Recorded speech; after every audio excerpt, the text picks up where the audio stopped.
भागवतम के तृतीय स्कंद के 24वें अध्याय की श्लोक संख्या 47, जो कि श्रीमद् भागवत के इस तृतीय स्कंद जिसमें कर्दम मुनि और देवहूति माता का संवाद है, उस पर चर्चा करेंगे। हम सुनते हैं कर्दम मुनि ने बड़ी तपस्या करी और भगवत कृपा से उनको देवहूति माता प्राप्त हुई, जो कि मनु की पुत्री है। मनु महाराज के 5 बच्चे हुए, संतानें, जिसमें से प्रियव्रत महाराज, उत्तानपाद महाराज और 3 पुत्रियां। कौन कौन? देवहूति, प्रसूति और आकुति। तो हम देखते हैं कि जो देवहूति हैं उनका विवाह कर्दम मुनि से हुआ। कर्दम मुनि एक ऐसे ऋषि थे, एक ऐसे तपस्वी थे जिन्होंने आजीवन काल कभी भी अपनी विवाह होने के बाद स्त्री की ओर नहीं देखा, और जब वो उनके शरीर जर्जर हो गया तब उन्होंने अपनी स्त्री की ओर देखा। जब स्त्री की ओर देखा तो बोलते, तुम कौन हो? बोले, मैं आपकी विवाहिता पत्नी हूँ। कह रहे, आपने कभी मुझ पर ध्यान नहीं दिया, कहा आप अपने भजन में लीन थे तो मैंने कभी आपको डिस्टर्ब नहीं किया। कहा, अच्छा तुम्हारा विवाह हुआ? कहा, तो मुझसे क्या कामना है? बोले, स्त्री की कामना क्या होती है? स्त्री शब्द का अर्थ है विस्तार। स्त्री की कामना होती है संतान हो, उनके साथ वो एंगेज रहे और पुरुष आध्यात्मिक मार्ग में आगे बढ़े, ये इच्छा है। कहा, ठीक है, मैं तुमको अगर संतान दूंगा तो क्या तुम मुझे मेरे आध्यात्मिक मार्ग में प्रगति करने दोगी, संन्यास की ओर जाने दोगी? कहा, हाँ मैं जाने दूंगी, आप बस संतान दे दो। तो पहले प्रथम उनके यहाँ पर कन्या हुई, तो उन्होंने कहा, मैंने आपसे पुत्र की कामना करी थी तो कन्या है। तो 9 कन्या हुई उनके, लेकिन पुत्र नहीं हुआ। तो 9 कन्या हो गई तो 9 कन्याओं की जिम्मेदारी होती, विवाह करो, कन्या की जिम्मेदारी है, तो फिर अटक गए उसके अंदर। लेकिन भगवत कृपा से उनकी 9 की 9 कन्याओं का विवाह हुआ, और जो संतान हुई वो कौन हुई? कपिल देव भगवान, स्वयं भगवान। श्रीमद् भागवत के तृतीय स्कंद में आता है, स्वयं भगवान के 24 अवतारों में से एक अवतार है कपिल देव भगवान। एक क्रिकेटर है कपिल देव, हम उनकी चर्चा नहीं कर रहे हैं, कपिल देव भगवान की चर्चा। भगवान कपिल देव एक ऐसे भगवान हुए जिन्होंने अपनी माँ को ज्ञान दिया। कई बार माता पिताओं का अहंकार होता है ना, तुम बच्चे हो, बच्चे बन के रहो, हमारे सामने मत बोलो। लेकिन ये प्रसंग सिखाता है कि अगर भक्त में ज्ञान हो तो वह पिता हो या माता हो, बड़ा हो या बुजुर्ग हो, अगर वो बात सही है तो उन्हें सीखनी चाहिए। अगर आप अपने अहंकारवश सीखोगे नहीं तो फिर आप भक्ति से रह जाओगे। तो श्रीमद् भागवत के इस 24वें अध्याय के अंत में 47 नंबर श्लोक में बड़ा सुंदर एक व्याख्यान आता है। इसमें वो कहते हैं कि क्यों कर्दम मुनि ने अपने अंत काल में, उनके घर संतानें भी हुई और गृहस्थी छोड़कर कर्दम मुनि अपने पुत्र को अपनी पत्नी के पास छोड़कर कि भाई आगे का ज्ञान ये देगा, और सन्यास की ओर चले गए। जब सन्यास में गए तो उन्होंने बड़ा भजन किया, और भजन करके पुनः उन्होंने भगवत प्राप्ति करी, भगवान को प्राप्त किया, भगवान के धाम को गए। तो क्यों गए भगवान के धाम को? उनके ऐसे कौन से गुण थे जो भगवत प्राप्ति करा सकते हैं? तो अगर आप भगवान के धाम जाना चाहते हैं कि नहीं जाना चाहते, इस जीवन में भगवान को पाना चाहते हैं कि नहीं पाना चाहते? अगर पाना चाहते हैं तो यह प्रसंग बिल्कुल उत्तम है हम सब भक्तों के लिए, हम सब जीवों के लिए, जिसमें कर्दम मुनि ने भगवत प्राप्ति करी। इस श्लोक का नाम ही है प्राप्तः भगवतः गति। भगवत गति, भगवान की गति को प्राप्त किया, भक्तों की गति को प्राप्त किया, प्राप्तः भगवती गति। तो श्लोक कैसे आता है, सब साथ में बोलेंगे, बोलिए। इच्छा द्वेष विहीनेन, इच्छा द्वेष विहीनेन सर्वत्र समचेतसा भगवत भक्ति युक्तेन प्राप्तः भगवती गति। इच्छा द्वेष विहीनेन सर्वत्र समचेतसा, सर्वत्र समचेतसा भगवत भक्ति युक्तेन प्राप्ता भगवती गति। क्या है श्लोक, बोलिए। हाँ,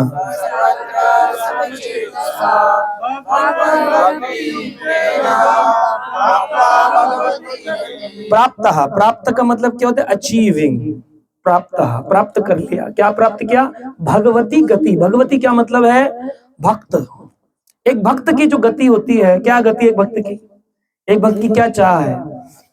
एक भक्त की यह चाह है, इतना तो करना स्वामी, जब प्राण तन से निकले, गोविंद नाम लेके ये प्राण तन से निकले। यमुना जी का तट हो,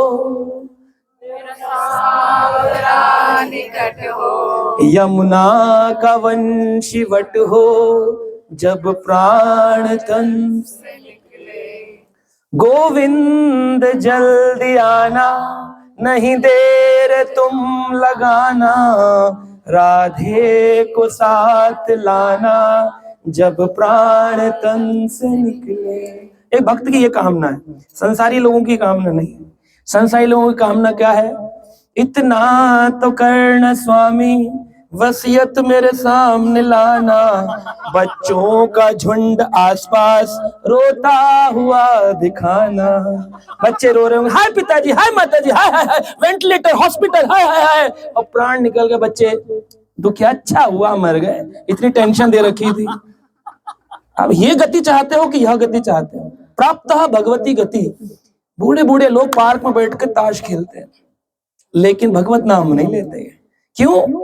जो ना जपे राम नाम किस्मत के मारे। ये किस्मत के मारे है, इनको दुर्भाग्य है। हर व्यक्ति का एक क्रम होता है, level 1, level 2, level 3, level 4, level 5, level 6। जब हम कॉर्पोरेट में काम करते थे तो MO1, MO2, MO3, MO4 ऊपर लेवल बढ़ता है, हायरार्की होती है, हायरार्की। तो टॉप मोस्ट लेवल जो है vice president, president, CEO, director होते हैं।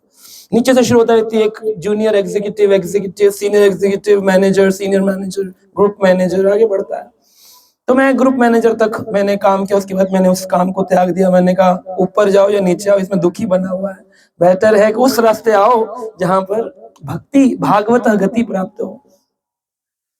तो उसमें क्या करना है, कैसे इसको करें? तो कहा पहला नियम है इच्छा द्वेष विहीन। ये गुण बताए हैं, अगर भगवान की प्राप्ति करनी है तो ये गुण है। पहला गुण क्या है? इच्छा द्वेष विहीन। विहीन यानी नहीं होना चाहिए, ये पहली चीज। इच्छा नहीं होनी चाहिए। अब व्यक्ति बोले इच्छा ही नहीं होगी तो जीवन का मजा ही कैसे होगा? तुम मजे के लिए जी रहे हो, तुम्हें आज तक मजा मिला? मजा मिला क्या? मजा मिला नहीं है। लेकिन यह समाज कहते हैं मेजोरिटी इज कंसिस्ट ऑफ फूल्स। जो मेजोरिटी में कौन होते हैं? मेजोरिटी में कौन होते हैं? मूर्ख होते हैं। आदमी कहे अच्छा जी आप कह रहे हो माला करे, हमारी कॉलोनी में तो कोई नहीं करता। मेजोरिटी कंसिस्ट ऑफ फूल्स। मूर्खों का समाज होता है। ये मैंने नहीं बोला है, अंग्रेज लोगों ने बोला है, जिन्हें आप पढ़ते हो, अंग्रेजों ने बोला है। मेजोरिटी कंसिस्ट ऑफ फूल्स, है ना। हमारे ही भारत में रविन्द्रनाथ टैगोर ने एक भजन गाया था, ज्योति तोरो डक्ष ने क्यों नाशे तुमी एकला चालो रे। जब कोई संसार में तुम्हारा साथ ना दे तो तुम अकेले चलो, लेकिन सही रास्ते पर चलो, गलत रास्ते पर चलो। इसको भेड़ चाल कहते हैं। श्रील प्रभुपाद हमारे इस्कॉन के फाउंडर कहते थे भेड़ कैसी होती है? एक बाड़ा बनाया होता है, उसके अंदर भेड़ा को घुसा दो, एक भेड़ को घुसाओ, पीछे वाली भैं भैं भैं भैं भैं भैं सब घुस जाएंगी। ये भेड़ चाल है। वो अमेरिका गया, मैं भी जाऊंगा, ये क्या है? भेड़ चाल। ये तुम्हारा रास्ता नहीं है। ये अमेरिका का प्रेसिडेंट भी होगा तो क्या वो भगवान को प्राप्त कर सकता है? और जितने हुए उन्होंने क्या प्राप्त कर लिया? माइकल जैक्सन के पास क्या नहीं था? धन दौलत की कोई कमी थी? हर अंग का इंश्योरेंस था। गति क्या हुई? डांस करते करते स्टेज पे मर गए, है ना। जब वो मरे थे तो गूगल हैक हो गया था, पूरा फ्रीज हो गया था। इतने करोड़ लोगों ने देखा कि क्या हो गया माइकल जैक्सन को। क्या मृत्यु पर विजय प्राप्त की? तुम प्राप्त करोगे? फिर कौन से मजे में लगे हो? क्या प्राप्ति के मजे में लगे हो? वेस्टिंग ऑफ टाइम, अपना समय बर्बाद कर रहे हैं और कुछ नहीं। ये समझ आना भी बहुत मुश्किल है, क्योंकि मेजोरिटी तो फूल्स की होती है। फूल को समझ में आता नहीं, उसके हृदय में कभी भगवान का फूल खिलता ही नहीं, क्योंकि वो फूल है। वो फूल उसको समझ नहीं आएगा। He will waste his entire life, पूरा जीवन व्यर्थ कर देगा इच्छाओं के कारण। और जब भगवत के बारे में समझाने आओ तो तर्क करता है, तर्क करेगा, है ना। अब जैसे इस संसार में लोगों के अंदर एक सुनी सुनाई कहावतों पे जीवन जीते हैं, जो कि सुनते हैं परंपराओं से वही बोलते हैं। जैसे एक कहावत है कि सच्चाई हमेशा कड़वी होती है। ये बात सच है कि गलत है? हाँ, ये बिल्कुल गलत बात है, ये बिल्कुल गलत बात है। सच्चाई कभी कड़वी नहीं होती है, सच्चाई कड़वी नहीं होती। बोले फिर ये सुनिए किसने कहा? बोले किसी मूर्ख ने कहा जो समाज का बना हुआ है, मेजोरिटी कंसिस्ट ऑफ फूल्स। उन्हीं में से किसी बोल पड़ा सच्चाई कड़वी होती है। मान लिया 90% लोगों ने सच्चाई कड़वी होती है। नहीं, सच्चाई कड़वी कुछ। एक बार एक व्यक्ति ने अपने घर में कोई गेस्ट आए थे, तो एक नौकर को बुलाया, बोले इधर आओ। बोले जी, बोले जाओ इनके लिए गरम गरम जलेबी ले आओ। कह रहे हमारे पास टाइम नहीं जलेबी खाने का, हम निकलते हैं। बोले नहीं नहीं, बस अभी गई, अभी पास में हलवाई अभी आ जाएगी। कहा ठीक है चलो मंगा लो। तो हलवाई की दुकान पर भेजा, तो कहा गरम गरम लाना, गरम गरम एकदम। और ठीक गरम गरम लाएंगे। अब गरम गरम कैसी होती है? कढ़ाई में से निकालो और तुरंत ले आओ। तो गरम गरम कढ़ाई में से निकाल कर वो ले आया। अब गरम गरम कढ़ाई से जब बेसन की, वो जब मैदा की और वो जो भी जलेबी निकलती आटे की, वो जलेबी निकल करके गरम गरम के बाद क्या किया जाता है? चाशनी में डाली जाती है। लेकिन चाशनी में ना डालो तो कोई खा सकता है? कोई खा सकता है? तो जलेबी भी मिठास तब देती है जब उसे चाशनी में डाला जाता है। इसलिए कहते हैं सत्य भी अगर बोलना हो तो पहले उसमें चाशनी चढ़ाओ, फिर सत्य बोलो, तो वो सत्य जलेबी जैसा मीठा होता है। सत्यम बुर्यात प्रियम बुर्यात न बुर्यात अप्रियम सत्यम, है ना। ये शास्त्रों का श्लोक है। सत्यम बुर्यात प्रियम बुर्यात, सत्य बोलो लेकिन कौन सा बोलो? जो प्रिय हो। न बुर्यात अप्रियम सत्यम, अगर अप्रिय सत्य बोला तो लोगों को अच्छा नहीं लगे। जैसे मैंने बोला जो माला नहीं करते वो मूर्ख है। अब ये जो माला नहीं करता उसको क्या लगेगा? गोली मार दी मेरे दिल। हमें मूर्ख बोल दिया। कैसे गुरुजी हमको मूर्ख बोल रहे हैं? जानते नहीं है मैं बहुत पढ़ा लिखा हूँ, 5 लाख रुपए महीना कमाता हूँ। उसे नहीं पता वो मूर्ख ही है, लेकिन ये बोलना लेकिन ये बोलना उसको अच्छा नहीं लगेगा। He will not like it, उसको अच्छा नहीं लगेगा। तो सत्यम बुर्यात प्रियम बुर्यात न बुर्यात अप्रियम सत्यम, वो सत्य नहीं बोलना चाहिए। उसको पहले निकालो कढ़ाई से, फिर चाशनी में ठंडा करो, फिर गरम गरम जलेबी कह दो, है ना। कहते हैं हमारे हमारे व्रज में लोग बोलते थे गांव में, काने से मत काना कहियो, काने से मत काना कहियो, कैसे गई है फूट, है ना। काने से मत कहना कहियो कैसे गई है फूट, धीरे धीरे भेद पूछ लो कैसे गई है फूट, है ना। धीरे धीरे पूछना चाहिए, एकदम से नहीं बोलेंगे तो वो व्यक्ति बुरा आकार से बोलते आपकी आंख कैसे फूट गई, तो बुरा लगेगा उसको। तो उसको पहले प्रेम से कुछ बात करो, फिर धीरे धीरे उस रस्मी चीज को बताना। सत्य बोलना चाहिए लेकिन जलेबी की तरह चाशनी में भिगोकर। इसलिए अगर सत्य है तो वह फिर कैसा होगा? मीठा होगा, कड़वा। तो जो लोग कड़वा बोलते हैं वो क्यों बोलते हैं? ये सत्य आया कहां से? तो 2 प्रकार का सत्य है, एक सत्य जो प्रिय है और एक सत्य जो अप्रिय है। तो संसार में लोग कौन सा बोलना पसंद करते हैं? अप्रिय सत्य। जैसे अगर कोई मोटा हो रहा होगा तो फट से बोल देंगे बहुत मोटे हो रहे हो, हैं बहुत मोटे हो रहे, ध्यान नहीं रख रहे हो ना, बहुत मोटे हो रहे हो। ये क्या है? सत्य है लेकिन कैसा है? इसको बोलने में बड़े बड़े एकदम परफेक्ट है, 100% बोलेंगे जरूर। देखो भाई सच्चाई तो हमने छुपा नहीं सकते, बोलेंगे तो है, सच तो है, मोटे नहीं हो, वेट कर लो।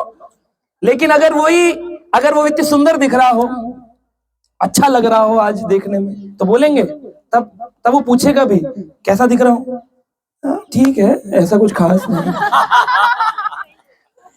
प्रिय सत्य को छुपाएंगे और अप्रिय सत्यों को बोलेंगे, जबकि है क्या? प्रिय सत्यों को बोलना चाहिए और अप्रिय सत्यों को छुपाना चाहिए। इसीलिए समाज में लपके रिश्तेदारों में झगड़े हैं, सब रिश्तेदारों में झगड़े हैं। ऐसा कोई घर नहीं जहां पर रिश्तेदार प्रियजन हो। प्रिय क्यों नहीं है? क्योंकि सत्य नहीं बोला जा रहा, जो बोला जा रहा है वो अप्रिय सत्य बोला जा रहा है। इसलिए कोई किसी को पसंद ही नहीं करता, चाशनी गायब है। तो तर्क के आधार पर भगवान को समझना चाहते हैं। एक लड़का पढ़ के आया ग्रेजुएशन, है ना, गांव में पहुंचा। अब गांव में तो माता पिता अज्ञानी, अनपढ़, पढ़े लिखे नहीं थे। तो आया तो माँ से कहता है, माता जी आज मैं आपको ना वो चीज करके दिखा सकता हूँ जो गांव में किसी ने करके नहीं दिखाई। ये तार्किक है, तार्किक होते हैं ना लॉजिशियंस, तो ये तर्क करते हैं हर बात पे। अच्छा आपने बोला कि भगवान कृष्ण है, कहाँ लिखा है? कहाँ लिखा है? मैंने कहा जी भागवत में लिखा है। भागवत किसने लिखी? जी वेद व्यास। वेद व्यास कौन थे? मैंने कहा जी भगवान के अवतार। किससे पता आपको? मैंने कहा जी ये हमने शास्त्र में सुना। हाँ शास्त्र किसने लिखे? अरे तू भाई तर्क पे तर्क, तर्क पे तर्क, इसको समझना ही नहीं है ना? तो ऐसे बहुत सारे लोग मिलेंगे, है ना? बोले शिव जी भगवान है। मैंने उससे पूछा अच्छा तुमको कैसे पता चला? कहता है हमने पढ़ा शिव पुराण। मैं कहा तुमने शिव पुराण पढ़ा, हमने भागवत पुराण पढ़ा, हमने माना कृष्ण, तुमने माना शिव है, तो तुम शिव की पूजा करो, हम कृष्ण कह रहे, टेंशन क्या है? कह रहे नहीं कृष्ण भगवान ही है। मैंने कहा ये आपको किसने बताया? कह रहे शिव पुराण। मैं कहाँ लिखा है? कह रहे वो तो हमें मालूम नहीं, लेकिन मैंने कहा हमें बता सकते हैं, हम बता सकते हैं भागवत पुराण में लिखा है। कह रहा मैं तो पुराण मानता नहीं हूँ। मैं कहा तो शिव पुराण भी तो पुराण है। कह रहा वो मैं उसको भी नहीं मानता। फिर आपको किसने बताया कि शिव जी भगवान है? अब फंस गया। कह रहा है कि अनुभव अनुभव अनुभव अनुभव। मैंने कहा अनुभव, तो ये अनुभव आपको कौन सी रात्रि काल में हुआ? तो बोला कि हमको अनुभव हुआ है एक रात्रि में, शिव जी स्वयं आए, बोले मैं भगवान हूँ। मैंने कहा आपको एक बार बोले? बोला हाँ। मैंने कहा मुझे तो भगवान कृष्ण रोज बोलते हैं कि मैं भगवान हूँ, है ना? तो भगवान कहते मत परतरम न अन्यत् किंचित् अस्ति धनंजय। मैं रोज गीता पढ़ता हूँ, रोज भगवान कहते मुझसे बढ़कर कोई नहीं है। भगवान कहते हैं मैं ही हूँ, अहम सर्वस्य प्रभवो मता सर्वम प्रवर्तते इति मत्वा भजन्ते मां भूदा भाव समान्वितः। जो व्यक्ति ये समझता है कि मैं ही भगवान हूँ वही समझदार है, बाकी सारे संसार में मूर्ख हैं। ये भगवत गीता का ज्ञान है, मैं रोज पढ़ता हूँ। तो चुप हो गया। फिर कहता है कि धीरे से, तो फिर आप हमें भगवान दिखा सकते हैं? तो मैंने कहा हाँ, जिससे मैं आपसे बात कर रहा हूँ इससे मैं आपको भगवान से मिला सकता हूँ। Are you ready? कह रहे यस। मैं कहा 6 महीने रोज सुबह 4:30 बजे आपको मेरे घर आना है, साथ में बैठ के जप करेंगे भगवान के नाम का। 6 महीने बाद मेरी गारंटी आपको मैं भगवान दिखाऊंगा। कहता रोज सुबह 4 बजे? क्योंकि शिव जी तो रात में देख रहा था ना, ये तो दिन में तो इसको उठा नहीं जाता, आलस तमोगुणी व्यक्ति है।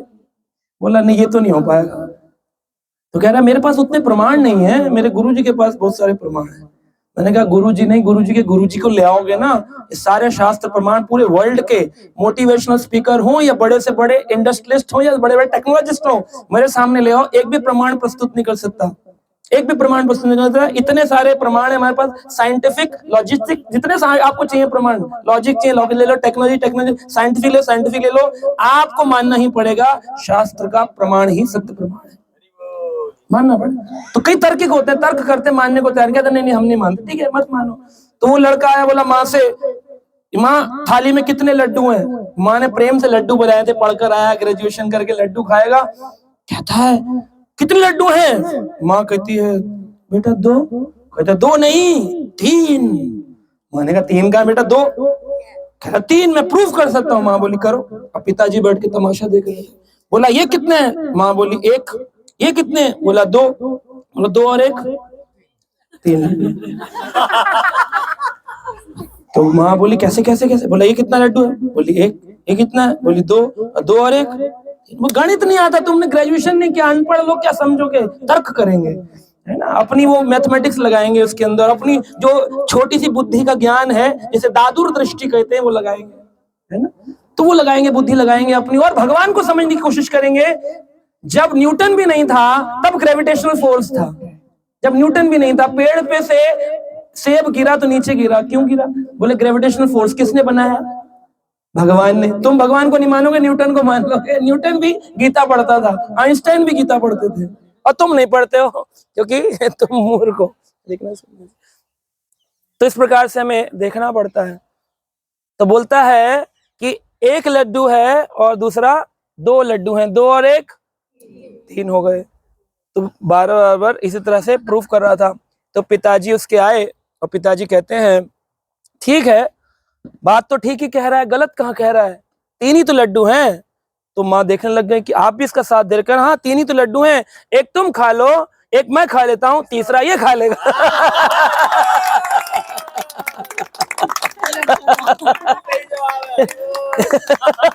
तार्किकों को मिलता क्या अंत में है? डिप्रेशन, एंजाइटी, अकेले पड़े रहते हैं, बीवी बच्चे भी नहीं पूछते उनको, और बेचारे फोन में लगे रहते लैपटॉप में। हम बड़े इंटेलिजेंट है, अरे मूर्ख नंबर 1 है तू। वो बेचारा समझ नहीं पा रहा, निकालना चाहो तो निकलना नहीं, क्योंकि तर्क करेगा। तो ये मटेरियल नॉलेज आपको भगवान से मिला नहीं सकती, इसके लिए समर्पण करना पड़ता है हमको। तो पहला है इच्छा, और दूसरा है द्वेष। द्वेष, द्वेष यानी एनवियसनेस, डिजायर्स को छोड़ना पड़ेगा, और एनवियसनेस, लोगों से द्वेष की भावना छोड़ो। ये कैसे छोड़ेगी द्वेष की भावना? जब कंपैरिजंस करने बंद करेंगे तब द्वेष की भावना चली जाती है। हर व्यक्ति को अपने पूर्व जन्मों के कर्मों के अकॉर्डिंगली उसको कुछ ना कुछ प्राप्त हुआ है, पूर्व जन्म के कर्म से लेकर आया है, उसके हिसाब से उसको मिलेगा। आप कंपेयर करते रहो, उसके पास ज्यादा है, उसको क्या कर रहा है भगवान, हमें दुख दे रहा है, उसको सुख दे रहा है, ये वो, तो आप दुखी रहोगे, क्योंकि दुख का गड्ढा आपने खुद खोदा है जिसमें आपकी कब्र बनेगी अंत में। इसलिए बेटर है कंपैरिजन मत करो।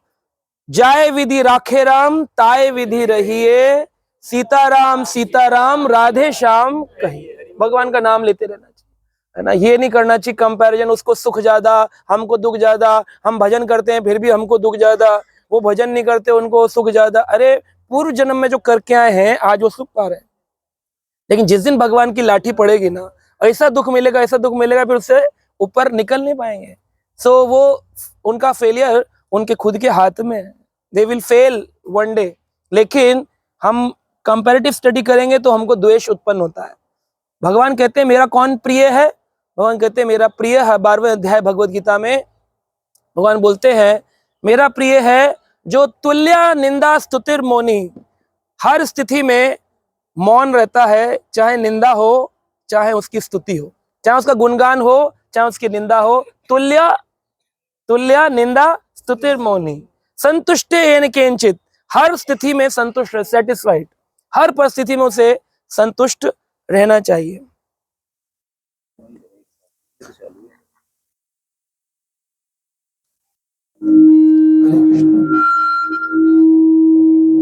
तो हर परिस्थिति में उसको क्या रहना चाहिए, संतुष्ट रहना चाहिए, हर परिस्थिति में संतुष्ट रहे, संतुष्ट येन केंचित। और कहते हैं कि ऐसा व्यक्ति जो होता है भक्तिमान में प्रियो न रहा, ऐसा भक्त मुझे बड़ा प्रिय है, लेकिन हम सेटिस्फाइड नहीं रह पाते, हम हमेशा परेशान रहते हैं। तो यहाँ पर प्राप्ता भगवती गति, भगवत गति प्राप्त करी कब, इच्छा द्वेष विहीनेन सर्वत्र समचेतसा, हर स्थिति में समचेत रहे, हर स्थिति में समान रहे। और वही बात इसमें बोली गीता में, मेरा प्रिय कौन, तुल्यम निंदा स्तुतिर मौनी, जो निंदा में स्तुति में हमेशा मौन रहता है, वो व्यक्ति मुझे बड़ा प्रिय है, इक्विपोइज्ड रहता है हर परिस्थिति में। लेकिन क्या रह पाते हैं हम, जब कोई तारीफ करता है तो हमको बड़ा अच्छा लगता है, लेकिन जब कोई हमारी निंदा करता है हमको दुख लगता है। जब कोई तारीफ,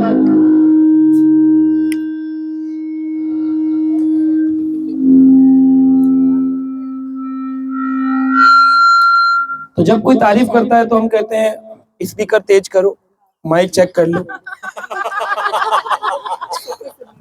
लेकिन जब कोई निंदा करता है तो हम कहते हैं कोई देख तो नहीं रहा, कोई देख तो नहीं रहा।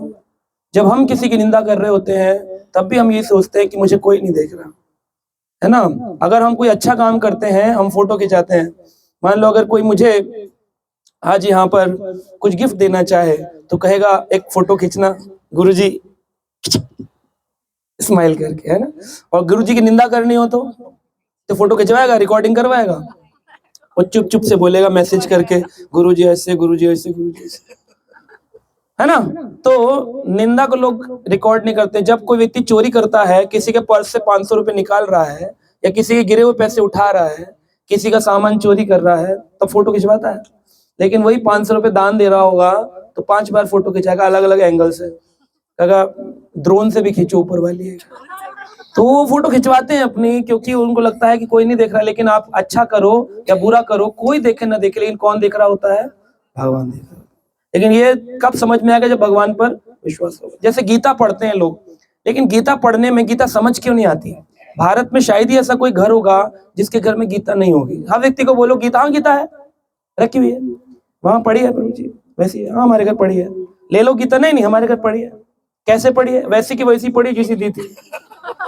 इधर हम पढ़े रहते हैं, इधर गीता पढ़ी रहती है, ना वो हमें उठाती है ना मुझे उठाते हैं। लेकिन गीता आपको कब उठाएगी, जब आप गीता को उठाएंगे, गीता को उठाएंगे, खोलेंगे। तो गीता पढ़ने के बाद देखो भारत में कई प्रकार की गीता आई। डॉक्टर राधा कृष्ण की गीता आई, अष्टावक्र की गीता आई, और आजकल कई सारे महामंडलेश्वरों की गीता भी आती है। महामंडलेश्वर अखलानंद स्वामी महाराज, कई सारे अखानंद, बहुत सारे होते हैं, अखिलेश्वर हैं, बहुत सब कुछ जानते हैं, जगत गुरु हैं। एक जगत गुरु मिले थे, मैंने पूछा आप जगत गुरु कह रहे, हाँ। मैंने कहा अच्छा जगत गुरु हैं आप, तो कहाँ कहाँ प्रचार चल रहा है आपका। कह रहे कैथल में चल रहा है, हिसार में चल रहा है, चरखी दादरी में चल रहा है और गुड़गांव में चल रहा है। मैं कहा तो हरियाणा में ही चल रहा है। कह रहे हाँ। तो मैं कहा जगत गुरु कैसे, हरियाणा गुरु हुए ना। जगत गुरु का प्रचार तो कहाँ चलेगा, पूरे जगत में। शीला प्रभुपाद जी का प्रचार कहाँ चलता है, अफ्रीका में चलता है, ऑस्ट्रेलिया में चलता है, अमेरिका में चलता है, कनाडा में चलता है, न्यूयॉर्क में चलता है, वेटिकन सिटी में चलता है, इंडिया में चलता है, बांग्लादेश में चलता है, श्रीलंका में चलता है, पाकिस्तान में चलता है। तो वो है जगत गुरु जिसका जगत में प्रचार होता है। तो शीला प्रभुपाद जी ने ऐसी भगवत गीता दी, उसको पढ़ते हैं लोग तो कहते हैं हमने गीता पढ़ी हुई है। इसे कई बार लोग तर्क करते हैं हमने गीता पढ़ी हुई है, गीता पढ़ी हुई है। तो उनसे पूछो कि गीता आपने पढ़ी जिसमें भगवान कहते हैं अहम सर्वस्व प्रभवो, मैं ही सब कुछ हूं, फिर भी तुम्हें समझ क्यों नहीं आया? क्योंकि गीता पढ़ने से पहले उसका एक प्री रिक्विजिट फॉर्म भरना पड़ता है। क्या है? भूमिका में श्रील प्रभुपाद लिखते हैं गीता पढ़ने से पहले बोलो कि हाँ मैं कृष्ण को भगवान मानता हूं, तब तो समझ में आएगा भगवान उवाच। तुम कृष्ण को भगवान ही मानते। एक तो आए बोले शिव जी ने गीता बोली। मैंने कुरुक्षेत्र में बताओ शिव जी थे कहां तुम्हारे? शिव जी ने गीता बोली है। मैंने कहा अच्छा, तुमको ही बोली होगी अकेले पेड़ के नीचे, अर्जुन को तो नहीं बोली थी। तो इस तरह से लोग, जब भगवान ने अपना विराट स्वरूप दिखाया तो अर्जुन देखकर हैरान रह गए कि आपके शरीर में मैं शिव जी को आसीन देख रहा हूं, आपके शरीर में कमल आसीन ब्रह्मा को देख रहा हूं, सभी देवी देवताओं को 33 करोड़ देवता मैं आपके शरीर में देख रहा हूं। हे प्रभु, ये विराट रूप देख करके मुझे भान हो रहा है आपसे बढ़कर के सत्ता इस संसार में कोई नहीं। अब इसको कहां शिव जी ने गीता बोल दिया अकेले में? ये बात नहीं कहां से ज्ञान लेकर के आते हैं। तो ऐसे कई प्रकार के लोग हैं जो इसीलिए ये विचलित रहते हैं, बात बात पर इरिटेट होते हैं। देखो वह शिव जी का भजन करे, हम कभी नहीं बोलेंगे कि तुम शिव जी का भजन करते हो, तुम इसका साईं का भजन करते हो, हम कभी नहीं बोलेंगे। हम अपना भजन, लेकिन क्योंकि ये अंदर से विचलित है ना लोग, इसलिए इनको खुद भी नहीं करेंगे और दूसरे को भी नहीं करने देंगे। दूसरे को भी नहीं करना है, खुद भी नहीं करेंगे, ये विचलित रहते हैं। कभी किसी कृष्ण डिवोटी को देखा आपने दूसरे के जाकर के पंगा ले रहा है कि तुम क्या कर रहे हो? वो कहेगा ठीक है थोड़ा भजन करिए, लीजिए गीता, थोड़ा ऐसे रिक्वेस्ट कर सकते। लेकिन दूसरे लोग तर्क वितर्क करने आते हैं, अच्छा आ जाओ करते हैं तुम्हारे से शास्त्रार्थ। क्यों करते हैं? अंदर से हृदय विचलित रहता है। तमोगुण से ग्रसित लोग इस प्रकार के कार्य करते हैं। इसलिए भगवत भक्ति अगर करना चाहते हो, किसी को मत परेशान करो, सब लोगों का सम्मान करो, सबसे प्रेम करो। अगर वो आपके मार्ग पर चलने के लिए तैयार है उसको साथ ले लो, अगर मार्ग पर चलने को तैयार नहीं है उसको बड़े प्रेम से बोलो हरे कृष्ण, तुम अपने रास्ते, है ना। लोगों ने बना रखा है सारे रास्ते एक ही तरफ जाते हैं, कहीं भी पालन करो। एक बहुत बड़े कथावाचक उस दिन बता रहे थे ऐसा, बोले भगवान ही है जो अलग अलग रूपों में प्रकट हुआ है, भगवान ही है जो अलग अलग रूपों में प्रकट हुआ है। चाहे किसी देवता को मान लो, बात तो एक ही है। लेकिन ये बात गलत है बिल्कुल। अब ये जब कोई कथा करता है ना और वो ऐसी बात करता है, बड़ी आत्मग्लानि होती है कि देखो बिना शास्त्र पढ़े कैसी कैसी बातें बोल रहे हो। लोग बेचारे क्या करें, वो फेसबुक वाले हैं ना, उनको लगता है सामने जो वीडियो आ गई यही ठीक है, इसी को पालन कर लेता हूँ, इन्हें तो कुछ पता ही नहीं, 0/0 है, तो बेचारे मान लेते हैं उस बात को। लेकिन सच्चाई क्या है? भगवान ने ये बात को बताया कि भगवान कहते हैं भागवत में कि जिस प्रकार से पेड़ की जड़ होती है और पेड़ की 33 करोड़ पत्तियां होती हैं, पेड़ की जड़ मैं हूं और 33 करोड़ पत्तियां देवी देवता है। प्रधानमंत्री एक होता है, कैबिनेट मिनिस्टर अनेक होते हैं। लेकिन आप ये नहीं कह सकते प्रधानमंत्री नहीं आया तो कैबिनेट मिनिस्टर आया, कोई बात नहीं, एक ही बात। एक बात तो नहीं है, ये बात अलग अलग है कि सेम है। बैटरी पुरानी है आपकी? नहीं है, अभी फ्रेश बैटरी खुली है। हरे कृष्ण। तो ऐसा नहीं है, समझना चाहिए कि भगवान कृष्ण इस ब्रह्मांड के नायक हैं, स्वामी हैं। और भगवान की अगर हम भक्ति करेंगे तो हम ऑटोमेटिकली 33 करोड़ देवताओं को संतुष्ट करते हैं। लेकिन फिर भी लोग तर्क वितर्क करते हैं। तो इसलिए कहा सर्वत्र समचेतसा, अगर कोई व्यक्ति समान रूप से रहेगा तो उसके जीवन में कभी कोई प्रॉब्लम नहीं आएगी।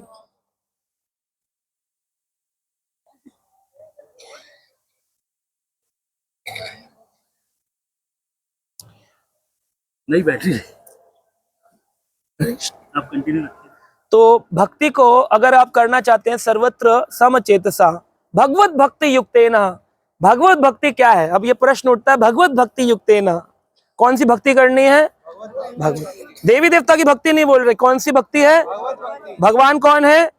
कृष्ण भगवान की भक्ति करोगे, विष्णु भगवान की भक्ति करोगे, राम की भक्ति करोगे, भगवत भक्ति युक्तेना प्राप्तः भगवती गति। भगवान तभी प्राप्त होंगे, भगवान का धाम केवल उसको प्राप्त होगा जो ये नियमों का पालन करेगा, भगवत भक्ति युक्तेना। तो भगवत भक्ति क्या है? तो बोले भगवत भक्ति है 5 प्रकार के रसों में भगवान का भजन करना। 5 प्रकार के रस बताए गए, कौन कौन से? पहला है शांत रस, दूसरा है दास्य रस, तीसरा है साख्य रस, चौथा है वात्सल्य रस, पांचवा है। इन 5 प्रकार के रसों में आप भगवान की भक्ति करेंगे तो भगवान आपसे प्रसन्न होंगे। तो 5 प्रकार के रसों में ये भेद क्यों है? ये 5 प्रकार के रस भगवान ने क्यों बनाए? जैसे हम बोलते हैं कि बेस्ट रस कौन सा है, तो बोले माधुर्य रस सबसे उत्तम रस है। तो माधुर्य रस सबसे उत्तम रस है, लेकिन माधुर्य रस उत्तम है तो वात्सल्य रस में आनंद नहीं है कि नहीं है? तो फिर दोनों में डिफरेंस क्यों दिया भगवान ने? ये क्यों बोला कि माधुर्य रस सबसे उत्तम रस है, वात्सल्य में आनंद क्यों नहीं है? तो इसको समझने के लिए एक उदाहरण है। कल माता जी प्रश्न पूछ रही थी मेरे से, तो भगवत भक्ति युक्तेन कैसे होगा? बोले बड़े ध्यान से सुनिएगा। एक मटका है 5 लीटर का, 5-5 लीटर के 5 मटके हैं। एक मटका है जिसमें 1 लीटर पानी है, एक मटका है जिसमें 2 लीटर पानी है, एक मटका जिसमें 3 लीटर पानी है, एक मटका जिसमें 4 लीटर पानी है, एक मटका जिसमें 5 लीटर पानी है। मटके के हिसाब से सब में पानी है कि नहीं? मटके के हिसाब से। लेकिन वहीं अगर हम देखेंगे दूसरी ओर आकर के हमारी दृष्टि से, तो ये 2 दृष्टि हो गई। एक दृष्टि व्यक्तिगत दृष्टि, सेल्फ परसेप्शन, और एक हो गई ऑब्जर्वर परसिवरेंस, परसेप्शन, जो देखने वाला है, यानी कि मेरी स्वयं की दृष्टि और एक दृष्टा की दृष्टि। एक स्वयं की दृष्टि, एक दृष्टा की दृष्टि। तो स्वयं की दृष्टि सब में जल है, घड़ा बोलेगा मुझ में जल है। किसी भी घड़े से पूछे तुझ में जल है तो क्या बोलेगा? मुझ में जल। लेकिन दृष्टा की दृष्टि से देखें तो जल अगर पूछे जाए किसमें जल है, तब किसमें जल बताओगे? 5 लीटर। एक गिलास हो जिसमें पूरा गिलास ना भरा हो, आधा हो, और मैं बोलूं जरा पानी का गिलास देना, तो आप उठाते आपके मन में क्या फील आएगा? आधा है, पूरा नहीं, प्रभु जी थोड़ा जल भर दे। लेकिन उस गिलास में की दृष्टि से जल है। तो वात्सल्य रस में भी प्रेम है, माधुर्य रस में भी प्रेम है, लेकिन भगवान की दृष्टि से माधुर्य रस में अधिक जल भरा हुआ है, क्योंकि वो दृष्टा की दृष्टि है। तो अगर ये 4-5 दृष्टि, अगर भगवान की दृष्टि से माधुर्य सबसे ज्यादा रस भरा है, तो क्या यशोदा और नंद जो वात्सल्य दृष्टि में है उनको आनंद का अनुभव नहीं होगा? कैसे होगा? बोले क्योंकि जो मटका है वो 4 लीटर पानी से भी संतुष्ट है। मटका कभी नहीं कहता मुझ में 1 लीटर पानी डालो। ये भगवान की संरचना है कि हर रस में भगवान ने अपना ऐसा विस्तार किया कि सबको ऐसा लगता है कि हमारे में परिपूर्ण है। कोई भी व्यक्ति ऐसे, जैसे मान लीजिए शरीर छोड़ने के बाद भगवत भक्ति युक्तेन होकर के प्राप्ता भगवती गति, तो आदमी कहते भगवान का घर मिलेगा। घर में करेंगे क्या? जो लोग आंख बंद करके बैठे हैं, मेडिटेशन कर रहे हैं, ये तो जाएंगे ही नहीं, ये तो यहीं आने वाले हैं वापस, है ना। जो बाबा को कुछ भी बता रहे हैं कि बाबा शिव जी बाबा है, ये बाबा है, वो बाबा, ये भी वापस आ रहे हैं बेचारे, इनको भी मुक्ति नहीं मिल रही है ना। तो किसको मुक्ति मिल रही? कह रहे भगवत भक्ति, जो भगवान कृष्ण का भजन कर रहे हैं, भगवत भक्ति युक्तेन प्राप्तः भगवती गति, ये भागवत में लिखा है, भागवत पुराण में लिखा है ना, उसको भगवत गति मिलती है। तो वहां अगर गति मिल गई किसी को, मान लो से बना दिया, छड़ी बना दिया भगवान कृष्ण के धाम की, तो छड़ी ये कहेगी हाय राम इतनी 16 माला करी, छड़ी बना दिया, काश गोपी बना देते, हाय हाय। मान लो गाय बना दिया, शांत रस, है ना, गौ चरण के लिए कृष्ण जा रहे हैं, गाय बना दिया, हाय हाय गाय बना दिया, थान लेकर चलना पड़ा इतना दूध लेकर, ये गोपी नहीं बनाया हमको। तो वहां पर क्या नहीं होगी?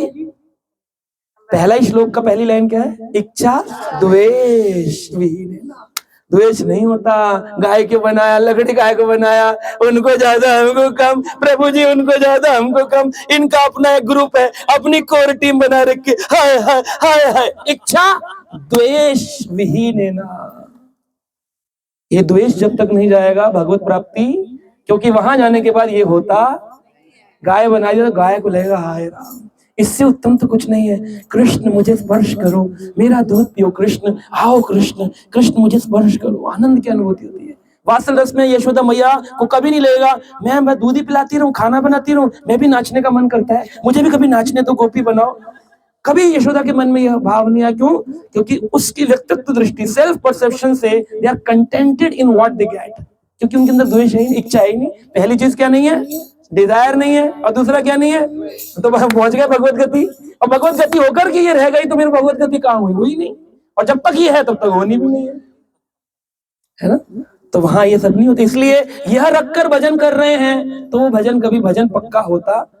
बहु जन्म करी यदि श्रवण कीर्तन, बहुत लेक्चर सुन रहे, सारा दिन सुनते हैं, पढ़ पढ़ के पढ़ डाले प्रभु जी, सारे सुन डाले, आपके 5000 लेक्चर सुन दिए। बहु जन्म करी यदि श्रवण कीर्तन, बोल भी रहे हैं, तबु तो न पाए प्रभु पदे प्रेम धन। या प्रेम नहीं मिलेगा। ये प्रभु जी सुन लो, वो प्रभु जी सुन लो, ये लेक्चर सुन लो, वो लेक्चर सुन लो, ये लेक्चर बहुत जन्म सुनते रहो, लेकिन प्रेम नहीं मिलेगा। क्यों? तुम में पहला लाइन ही क्लियर नहीं हुई, इच्छा द्वेष विहीन है ना। No comparisons, no criticism, no निंदा, नो चुगली, तुल्यम निंदा स्तुतिर मौनी। भगवान कह रहे हैं भक्तिमान ते प्रियो नरहा, वहां नर मुझे प्रिय। गीता में भी बोल रहे हैं, भागवत में भी बोल रहे हैं, दोनों जगह सेम बात बोल रहे हैं। ऐसा नहीं इधर कुछ बोला इधर कुछ बोला, सेम चीज बोला। 12.18 यस 12वें अध्याय के 18वें श्लोक में भगवान ने यह बात बताई है। तो दोनों चीजें हमें करनी है अपनी लाइफ में, तो यह भागवत रस की प्राप्ति होती है। अब देखो भगवत भक्ति युक्त ने का और हम समझना चाहें, जैसे भगवान की ये जो हम आरती करते हैं ना, रोज भगवान की आरती करते हैं, तो भगवान की आरती भी अलग अलग भावों में लोग करते हैं। लोग कहते हैं हमने भी आरती करी है, प्रभु जी ये भी आरती करते हैं। तो आरती के अंदर 3 प्रकार के भावों को आज हम समझेंगे। पहला भाव है जिसे कहते हैं एलिमेंटल भाव। एलिमेंटल यानी तत्विक भाव। तत्विक, पंच तत्व से बना शरीरा, पंच तत्व में मिला शरीरा। 5 तत्वों से शरीर बना। कौन कौन से? भूमि, गगन, वायु, अग्नि, नीर। भगवान को अगर याद रखो भगवान, तो भ से भूमि, ग से गगन, व से वायु, आ से अग्नि, न से भगवान शब्द याद रखोगे, 5 तत्व याद रहेंगे। भगवान शब्द वहीं से आया। पंच तत्व से बना शरीरा, पंच तत्व मिला शरीर। अब भगवत भक्ति युक्तेन में हम कहते हैं जप करो, आरती करो, शास्त्र पढ़ो, श्रवण करो। ये भगवत भक्ति है कि कृष्ण के भजन सुनो, हरे कृष्ण मंत्र, कृष्ण की कथा सुनो, कृष्ण की कथा पढ़ो, कृष्ण की कथा सुनो, कृष्ण की कथा पढ़ो, कृष्ण की आरती करो, कृष्ण के नाम का जप करो। ये 4 चीज अगर कोई कर रहा है तो उसे भगवत भक्ति युक्तेन बोला जाएगा, और उसे अंत में अपने शरीर छोड़ने के बाद भगवत प्राप्ति हो जाएगी। लेकिन आरती के 3 स्टैंडर्ड है। पहला एलिमेंटल भाव यानी तत्विक भाव, एलिमेंटल रीजन। अब उसमें हम जब आरती करने बैठते हैं तो हम एक थाली बनाते हैं जिसमें हम कई प्रकार की आरती ठाकुर जी को ऑफर करते हैं। आरती में जैसे षोडश उपचार बताया, 16 प्रकार की चीजें ठाकुर जी को ऑफर होनी चाहिए। घरों में लड्डू गोपाल रखे हैं, 1-1 महीने तक कपड़े नहीं बदल रहे, ये कौन सा उपचार है? ये कौन सा उपचार है? हमारे घर भी लड्डू गोपाल है, लड्डू गोपाल का बुरा हाल है, लड्डू गोपाल का बुरा हाल है ना। लड्डू गोपाल पुकारे माई कपड़ा बदल दे, माई पे टाइम ही नहीं है, ये बन रहे हलवे, ये बन रही मटर पनीर छोले, माई सुनी नहीं रही है ना। लड्डू गोपाल रखे हैं तो रोज श्रृंगार, रोज स्नान, रोज आरती। कितनी? 16 उपचार, 16 प्रकार का उपचार रोज करना है, वरना मत रखो, किसी को दे दो। तुम पे टाइम नहीं है तो मत करो। 16 प्रकार की चीजें। बोले 16 तो हम नहीं कर सकते, तो शास्त्र कहते 16 नहीं कर सकते हो तो कम से कम 7 प्रकार की चीजें ठाकुर जी को ऑफर रोज करनी चाहिए। कितनी? 7 चीजें। 7 कौन कौन सी हैं? पहली है धूप। पहली क्या है? धूप। अब इस धूप पर भी कई सारे प्रश्न आते हैं। लोग जब लकड़ी की अगरबत्ती जलाते हैं तो उसमें कई समझदार तार्किक फिर आ जाते हैं, ये बांस की लकड़ी जला रहे हैं, भगवत प्राप्ति नहीं हो सकती है, मत जलाओ बांस। बेचारे आदमी भाव छोड़ छाड़ के लकड़ी ढूंढने लग जाता है। लकड़ आ रहे हो तुम, लकड़ियां ढूंढ रहे हो, तुम्हारे भाव की ये भगवान भाव ग्राही जनार्दन है कि लकड़ी ग्राही जनार्दन है? भाव को देखेंगे कि लकड़ियों को देखेंगे भगवान? तुमने चंदन की लकड़ी भी जला दी लेकिन तुम्हारा भाव 0 है, भगवान 0 नंबर देंगे। क्यों? क्योंकि कृष्ण अंतरंग भावों को देखते हैं और संसार के लोग बाहरी भावों को देखते हैं। Krishna sees the intention and public sees the presentation. हम लोग देखते हैं सुंदर कितना दिख रहा है, तैयार होके आए, साड़ी है, प्लेटें पड़ी है, ब्रोच लगा है, बढ़िया आए, माता जी हरे कृष्णा, अंदर से बड़ा गंदा प्रोग्राम चल रहा है, मजा तो आ नहीं रहा। तुम्हारी वो खूबसूरती, तुम्हारे वो वस्त्र तुम्हारे किसी काम के हैं, क्योंकि तुम्हारे अंदर तो चुगली और निंदा का भाव है ना। गंदे से कपड़े पहने हुए, लेकिन हाय कृष्ण कथा चल रही है, कितना आनंद आ रहा है प्रभु, आज तो आनंद आ गया, अब मैं भी नाम जप करूंगा, अब मैं भी प्रभु आपके चरण में आऊंगा। यह भाव अगर है तो कपड़े देख रहे हैं क्या? ठाकुर जी नहीं देखेंगे कपड़े, ठाकुर जी नहीं देखते। Krishna sees the intention and public sees the presentation. हम दिखते कैसे, है ना। तो इसमें 5 चीजों में लकड़ी, तो किसी व्यक्ति ने पूछा प्रभु जी लकड़ी चला सकते हैं कि नहीं? देखो, जब अर्थी उठाते हो तो उसमें क्या होता है? बांस होता है ना। तो उसमें कहते हैं कि भाई उस लकड़ी को हटा दिया जाता है, ये कर दिया जाता है, बहुत सारे तो उसमें तर्क फिर आ जाते हैं। तर्क करने, ये सब कुछ सृष्टि में सब कुछ किसका है? भगवान का है। तो भगवान का भगवान को दे दिया तो क्या दिक्कत है? शंख क्या होता है? हड्डी होती है, स्नेल की हड्डी है, जानवर की हड्डी है, वो भगवान के भोजन में नहीं लगाते। मयूर पंख क्या है? मोर का पंख नहीं है। ये चवर क्या है? ये याक की पूंछ के बाल नहीं है। तो तुम ये सारी चीज लगा। गोबर क्या है? किसी पशु का मल है। तुम अपना आदमी कहे पशु से तो हम बड़े हैं, जब गोबर गाय का जला सकते हैं, हमारा भी तो जल सकता है, हमारा भी तो जल सकता है, हम तुम पशु से तो उत्तम है, जलाओ, अपना जलाओ, उसमें से सुगंध आएगी, तुम्हारे से क्या आएगा, तुम ही जानो। तो एक व्यक्ति बोला आजकल फ्लेवर लिक्विड आते हैं, वो पीकर रात को सो तो फिर वनीला फ्लेवर का मल होगा। हाँ, सच में ये मेडिकल साइंस ने बताया, मैं मजाक के लिए नहीं बोल रहा हूँ। Chocolate flavour, coffee flavour P के सो रहे हैं रोज। बोले टॉयलेट में ना खुशबू रहनी चाहिए।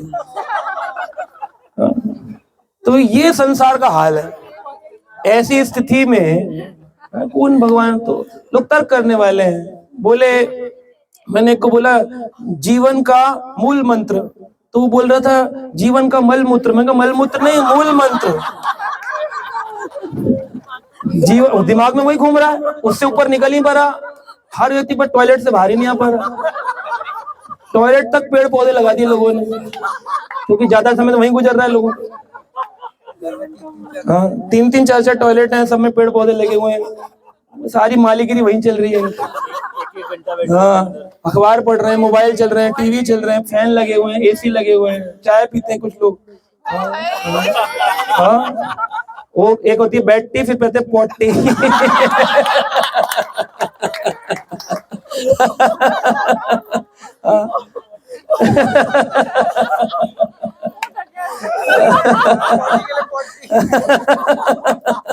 चाय पीते हैं वहां।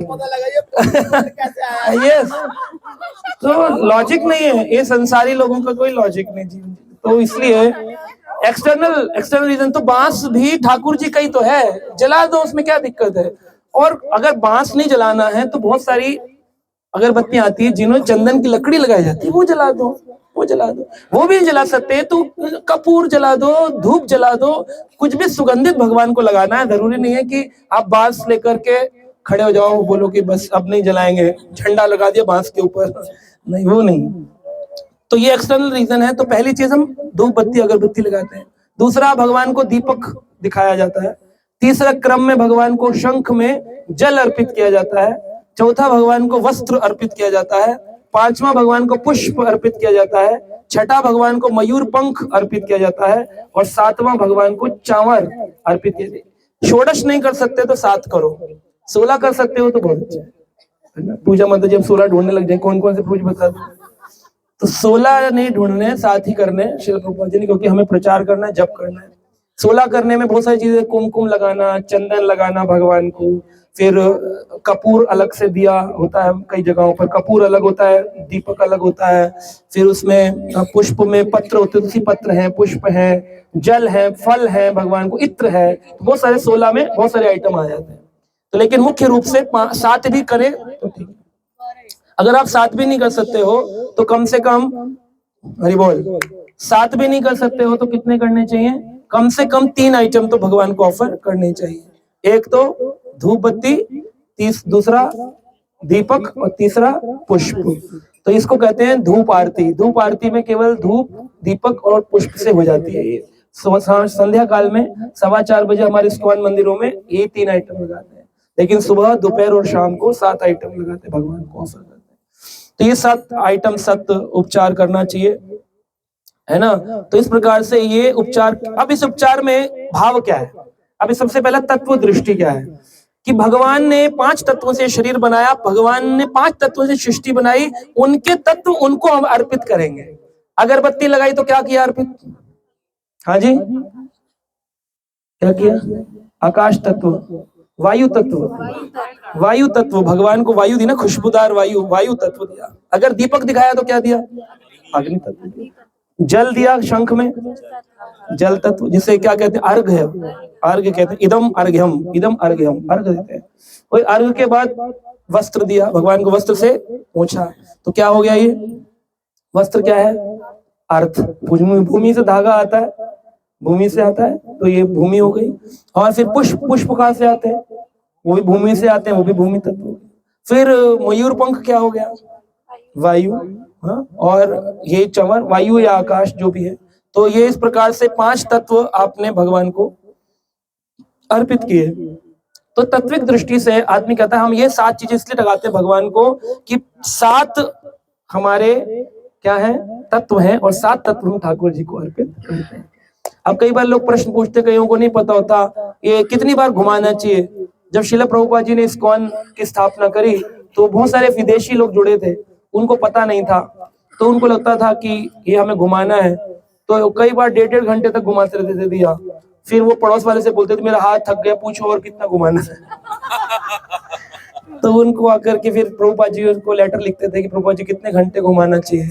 तो प्रभुपाद जी ने कहा कि भाई ये 4 बार चरणों में, 2 बार मध्य भाग, नहीं 3 बार चरणों में, है ना, 4 बार चरणों में, 2 बार मध्य भाग में, 3 बार मुख पर, 7 बार, आई वाज टेस्टिंग, आपको मालूम है कि नहीं ऐसा हुआ। तो 7 बार पूरे विग्रह पर क्यों करना चाहिए, क्यों करना चाहिए, इसका रीजन क्या है। तो 4 बार का कारण है ठाकुर जी के चरणों पर मन सदैव कृष्ण पदार विंदयो, मेरा मन ठाकुर जी तुम्हारे चरणों में रहे, मुझे जन्म मृत्यु जरा व्याधि इन 4 चीजों से मेरी मुक्ति कर दो, इसलिए 4 बार ठाकुर जी के चरणों पर, मेरा मन आपके चरणों में। फिर मध्य भाग में 2 बार, मध्य में क्यों 2 बार, मुख पे 2 बार क्यों नहीं, बोले क्योंकि 2 जगत है, अप्रकट और प्रकट। तो मैं इस प्रकट जगत में हूं और आप उस अप्रकट जगत में हैं। हे प्रभु, मैं 2 बार घुमा रहा हूं कि मेरा ये जो प्रकट जगत, अप्रकट जगत में मैं आया हूं, प्रकट जगत में, मुझे यहाँ से अप्रकट जगत, अपने उस जगत में ले जाइए जहां पर सब कुछ चिन्मय सच्चिदानंद है। तो इसलिए 2 बार, इसे द्व्यार्ध बोलते हैं, 2 पार्ट्स, है ना। जैसे अगर कोई ओवल कोई चीज हो, उसके 2 भाग, ऊपरी भाग निचले भाग, तो ऊपरी भाग है ठाकुर जी का, निचला भाग है भौतिक संसार। तो हम ये कहते हैं हम इन दोनों भाग से परे आपके चरणों में आना है। फिर मुख पर हम घुमाते हैं 3 बार, उसका अर्थ क्या है, बोले प्रभु 3 गुणों की रस्सी है, सतोगुण, रजोगुण और तमोगुण, इन तीनों प्रकार के गुणों से ऊपर उठाकर सदा आपका मुख मंडल मेरे हृदय में विराजमान रहे। तो जब हम भजन गाते हैं नमामीश्वरम सच्चिदानंद रूपम, आपका ये सच्चिदानंद रूप सदा मेरे हृदय में विराजमान रहे। फिर जब हम 7 बार घुमाते हैं भगवान के विग्रह के ऊपर, उसका अर्थ क्या है, बोले उसका अर्थ ये होता है, प्रभु चाहते हैं, हम प्रभु से ही चाहते हैं कि प्रभु हमारा ये शरीर जो 7 तत्वों से बना है, यह समाप्त होकर, ये शरीर से हम विहीन होकर आत्म रूप में हम परमात्मा की तुम्हारी सेवा कर सकें। ये शरीर 7 तत्वों से बना है, हड्डी, मांस, मज्जा, है ना, और अस्थि और खून, पीप, जल, बहुत सारी चीजें इसमें, 7 प्रकार की स्किन, त्वचा, ये 7 तत्वों से हमारा शरीर बना है। इन शरीर को भंग करके मैं आत्म स्वरूप में आपकी शरण में आ सकूं, यह भाव रख करके वो 7 बार घुमाते हैं। ये क्या हो गई, तात्विक दृष्टि हो गई। कुछ लोग इसमें तत्व में ये भी कहते हैं कि भगवान का स्वागत ऐसे करना चाहिए जैसे राजा आए। तो राजा जब आते हैं तो क्या करते हैं, राजा को हम, राजा हो या गुरु हो या हमारे जो भी वरिष्ठ आते हैं, हम उनको आरती उतारते हैं, पुष्प देते हैं, पीने के लिए जल देते हैं, उनके चरण पखारते हैं, उसको हम कपड़े से फिर साफ करते हैं। तो फिर हम उनको थोड़ा गर्मी लग रही होती है तो पंखा करते हैं और चंवर करते हैं ताकि मक्खियां उनके पास ना आए, तो उनके कॉन्टिन्यूसली चंवर चलता है। आजकल तो परमानेंट चंवर ऊपर लगा रखा है, लेकिन पहले चंवर हाथ से करते हैं। तो ऐश्वर्य भाव के अंदर भगवान की सेवा होती है। अब आते हैं इसमें सेकंड लेवल में, जो कि सेकंड लेवल यहाँ पर शास्त्र की क्या दृष्टि है। देखिए शास्त्र कहते हैं 2 कारण है, एक बहिरंगा कारण और एक अंतरंगा कारण। बहिरंगा कारण क्या है, बोले आरती शब्द का अर्थ क्या है, बोले आरती, इसको अंग्रेजी में कहते हैं आर्तिक, आर्तिका, आर्थिक, ARATIK, आर्थिक, है ना। तो आर्थिक लिखते हैं, लेकिन हम लोग किसी का नाम भी आरती रखते हैं तो AARTI लिखते हैं या ARTI लिखते हैं, लेकिन आर्थिक असलियत में अंग्रेजी में आर्थिक है और हिंदी में आरती है। तो आर्थिक का अर्थ है अरात्रि का, अरात्रि। इसको 3 भाग में संधि विच्छेद करेंगे, अरात्रि का। हे प्रभु, मुझे इस अंधकार से निकालकर, इस रात्रि रूपी संसार से निकालकर उस उज्ज्वले रूपी संसार में ले चलो, इसलिए मैं आपकी आरती करता हूँ। इसीलिए जब हम गौर आरती करते हैं या मंगल आरती करते हैं, लाइट्स बंद होती हैं और फिर हम उसमें भगवान का दीप घुमाते हैं। प्रभु, मुझे इस अंधकार से निकालकर, ओम अज्ञानम तिमिरंधस्य ज्ञानंजना, और वैदिक काल में भी कहते थे तमसो मा ज्योतिर्गमय। संस्कृत में बताया गया, बोले तमसो मा ज्योतिर्गमय। एक व्यक्ति से पूछा, बोले तमसो मा ज्योतिर्गमय का अर्थ क्या है? कहता है तमसो माँ तुम सो जाओ, ज्योतिर्गमय में ज्योति के घर जा रहा हूं। ये अर्थ नहीं है। तमसो माँ ज्योतिर्गम्यम का अर्थ है, हे प्रभु, मुझे इस अंधकार से निकालकर उस उजाले की ओर ले चलो, है ना। तो इसलिए आरती है। लेकिन अब इस आरती का जो बहिरंग कारण है, अब उसमें जितनी भी चीजें चढ़ाएंगे, अब तत्व की दृष्टि से हम रस की दृष्टि में आ रहे हैं, पर रस भी 2 है, बहिरंगा और अंतरंगा। कोई भी चीज होती है एक्सटर्नल और इंटरनल। भगवान की 2 शक्ति है, बहिरंगा अंतरंगा। तो बहिरंगा शक्ति के रूप में भगवान अगर अर्पित करते हैं चीजें, वस्त्र, तो इसका अर्थ क्या है? बोले सबसे पहले हम भगवान को अगरबत्ती लगाते हैं। अगरबत्ती का अर्थ क्या है? बोले प्रभु, यह संसार में, मेरे हृदय में कई प्रकार की काम वासनाओं ने जगह घेरी हुई है। क्रोध ने, काम ने, द्वेष ने, निंदा ने, चुगली ने मेरे हृदय को ग्रसित किया है। प्रभु, इसको भंग करो, इसको समाप्त करो और अपनी चरण में इसको प्राप्त करके मुझे क्या कर दो? अपनी कृपा प्रदान करो। तो मैं आपको वह दुर्गंध रूपी काम क्रोध हटाकर सुगंध रूपी अगरबत्ती आपके चरणों में अर्पित, इसलिए सुगंधित वस्तु है कि मेरी दुर्गंध आप तक ना जाए प्रभु, बीच में सुगंध चली जाए। मेरी प्रार्थना के बीच में कहीं दुर्गंध आ गई, प्रभु कहेंगे ओहो, तेरी काम की दुर्गंध आ रही है, तेरे क्रोध की दुर्गंध आ रही है, इतना क्रोधी है, इतना निंदा करता है, तू आके आरती कर रहा है, भक्त बताता है अपने आप को, तिलक लगा रहा है, झूठे डोंगी, बदबू आएगी। तो इसलिए सुगंधित अगरबत्ती ठाकुर जी को लगाओ ताकि उनके बीच में यह ना है। फिर कहते हैं जब दीप लगाया जाता है भगवान को, इसका अर्थ होता है प्रभु, मैं, मेरे हृदय में, हमारे शरीर में 5 प्राण हैं, तो मैं अपने प्राणों को आपको अर्पित कर रहा हूं। तो लोग बोलते हैं ना कि ज्योति स्वरूप, भगवत प्राप्ति, ज्योति स्वरूप बोलते हैं। तो एक प्रकार से हम अपने प्राणों को भगवान को ऑफर करते हैं। और कृष्ण, आप ही हमारे जीवन के केंद्र हो। तो केंद्र जब कोई चीज होती है तो बाकी चीजें हटाकर प्रभु की ओर खाली आरती घुमाई जाती है, ताकि जो रोशनी है वो आपके चेहरे पर पड़े। यही मेरे जीवन का केंद्र हो, centre focus of my life. तो जीवात्मा को कभी कभी टीवी सीरियल में ज्योति जैसा दिखाते हैं ना, तो ये सोचना चाहिए दिया करते वक्त, क्या मैं कर रहा हूँ भगवान को? अपनी आत्मा ऑफर कर, मेरे प्राण भगवान को ऑफर कर रहा हूँ, मैं अपनी आत्मा भगवान को ऑफर कर रहा हूँ। ये भाव, ये भी भारा है। अभी अंतरंगा में तो आप आनंद आएगा और आपको, ये बहिरंगा भाव है।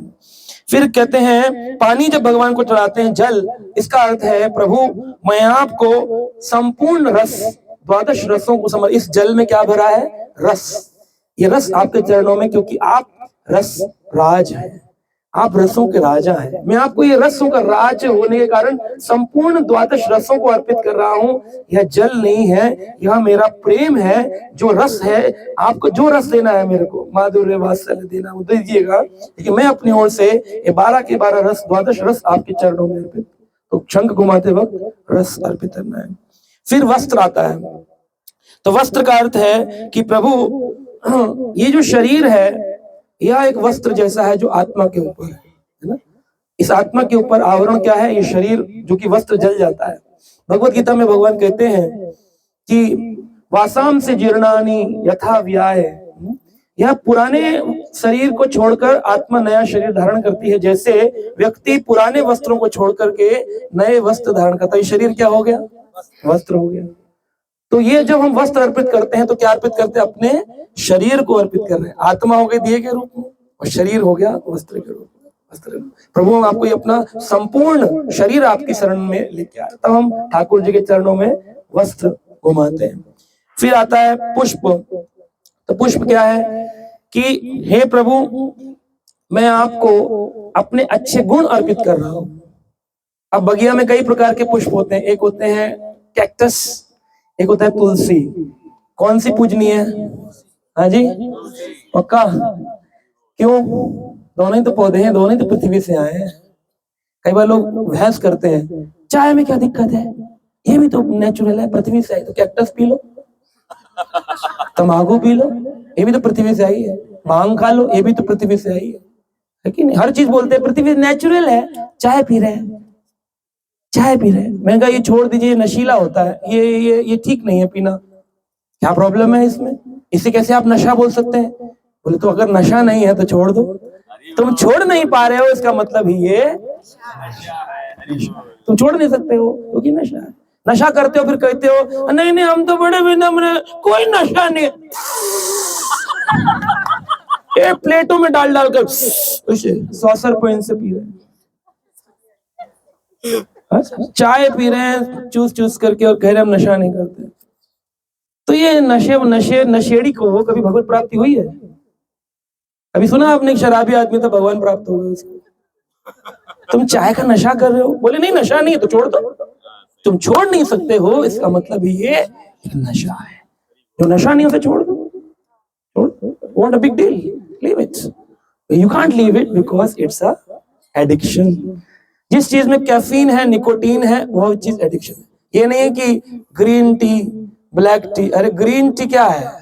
ग्रीन टी को कुछ देर रोको तो वो सूख जाती है, उसके ग्रैनुअल बन जाते हैं, तो वो ब्लैक टी हो गई। वो ही पत्ता हरा टी, वही पत्ता ब्लैक टी। तुम ये पी लो या वो पी लो, दोनों ही क्या है? गाय ने गोबर किया, ऊपर का सूख गया, नीचे का गीला है। नीचे वाला लूंगा ग्रीन, ऊपर का कैसा है? ब्लैक।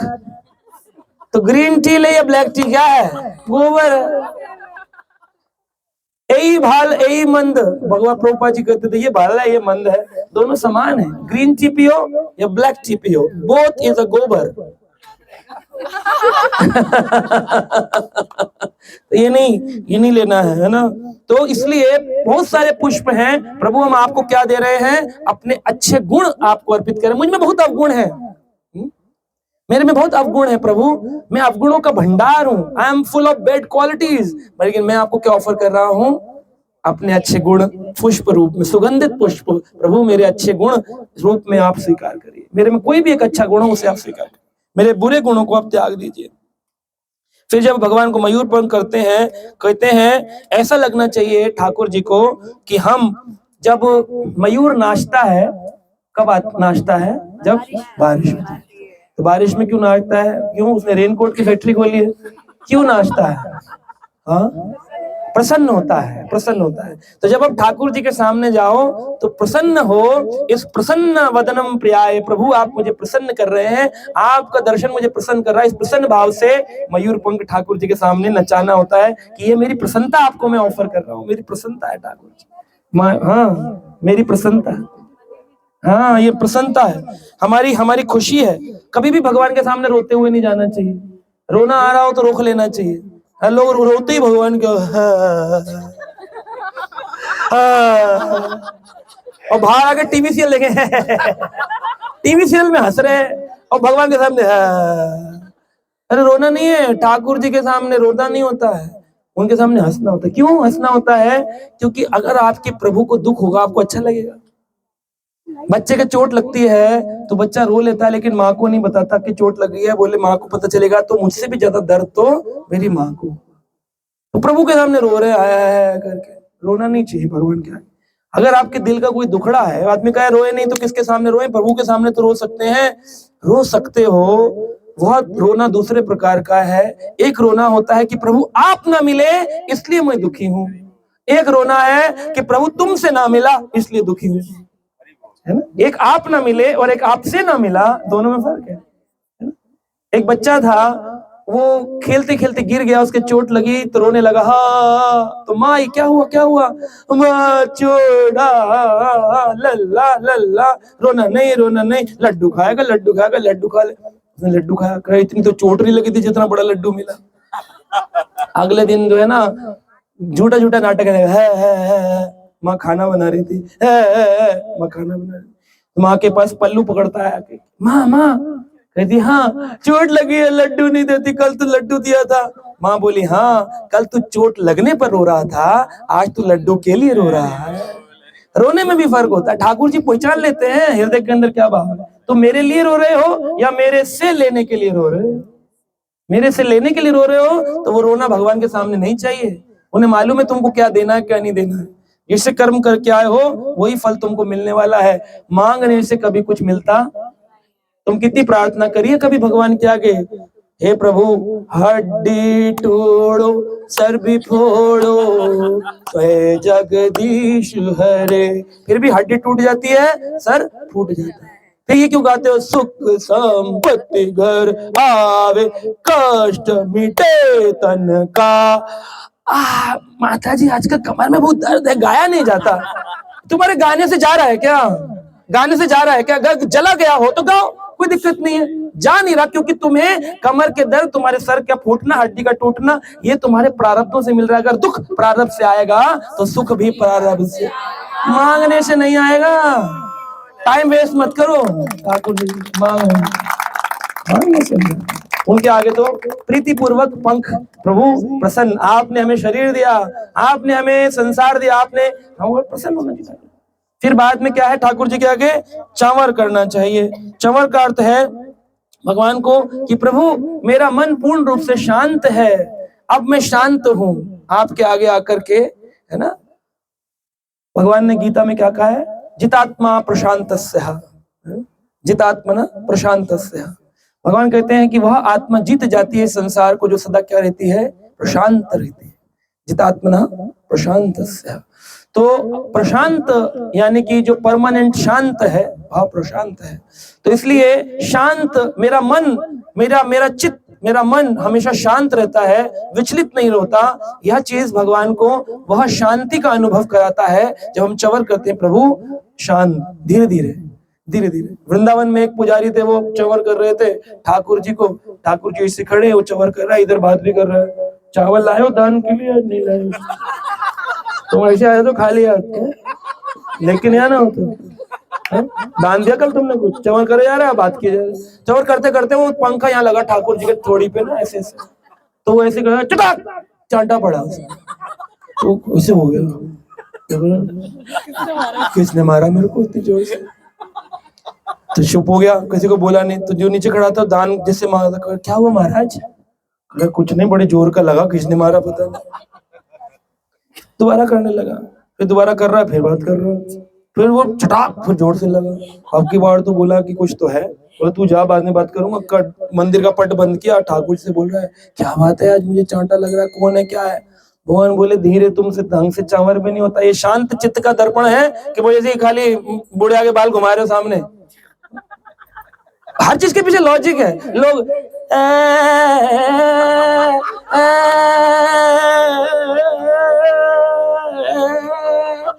पैसे की डिमांडें रखी हुई है, मन में विचलित भाव है, चंवर कर रहे, कुछ चंवर का क्या फायदा?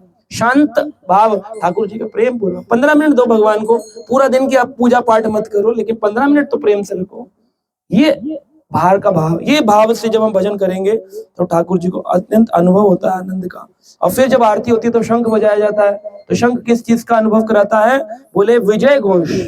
भगवान के भक्त की कभी भी पराजय नहीं होती है। गीता का अंतिम अध्याय का अंतिम उपदेश क्या है? क्या है? आदि कृष्ण यत्र,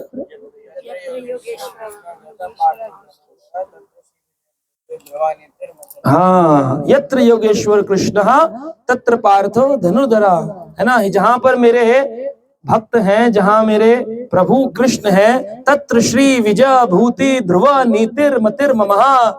ये संजय कहते मेरा मत है, वहां पर विजय हमेशा होती है। इसलिए प्रभु के उद्घोष करते हैं, ठाकुर जी के भक्तों की कभी पराजय।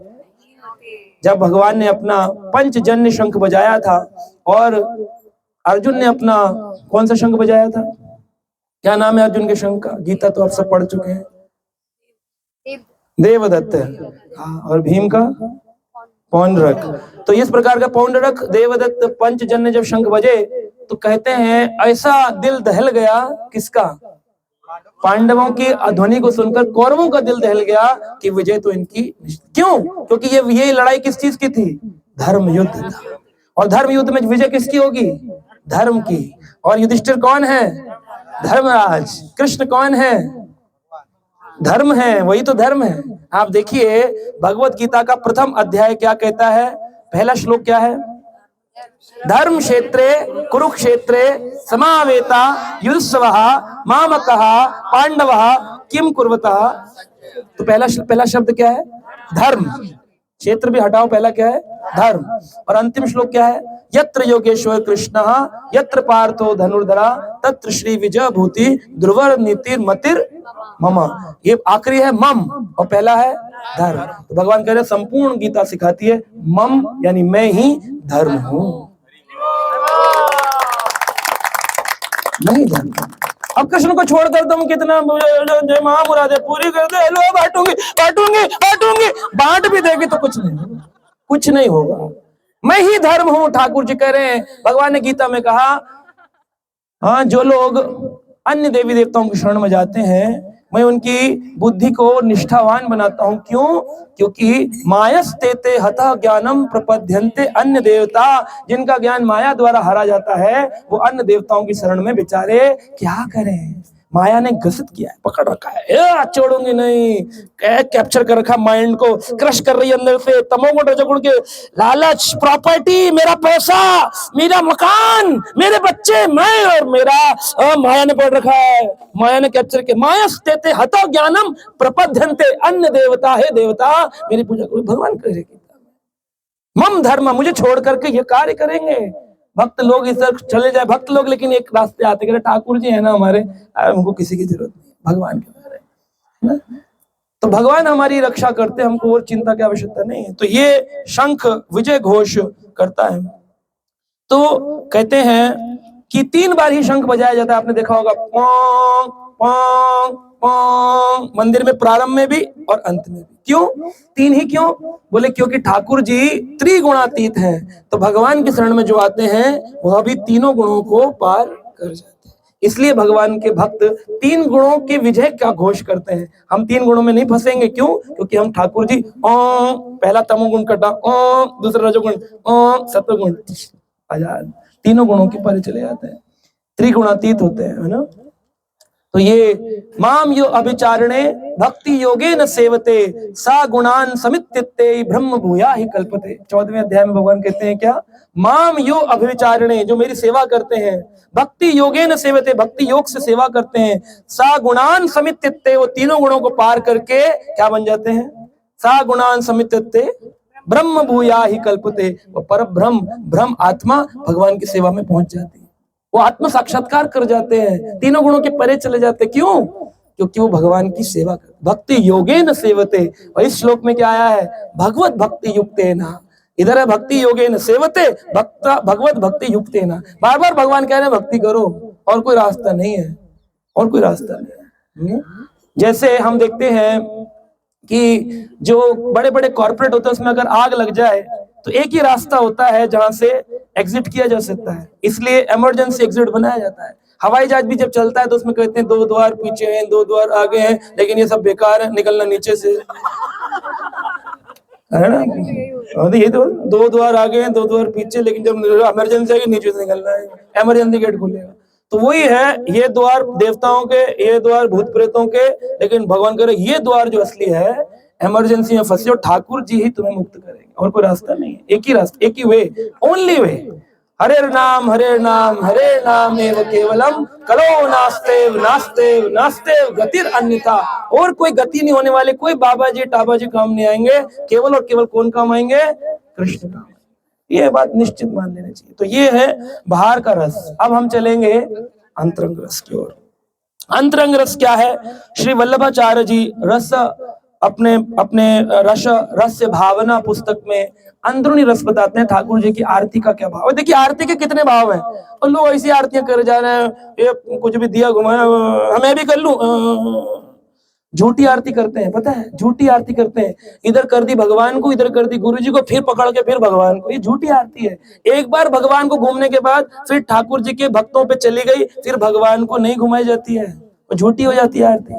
ठाकुर जी नहीं लेते, इतना भी नियम नहीं मालूम लोगों को। आरती होते ही दौड़ते हैं, मैं ले लूं पहले, मैं ले लूं, क्यों? इसके अंदर पता नहीं क्या छुपा हुआ है।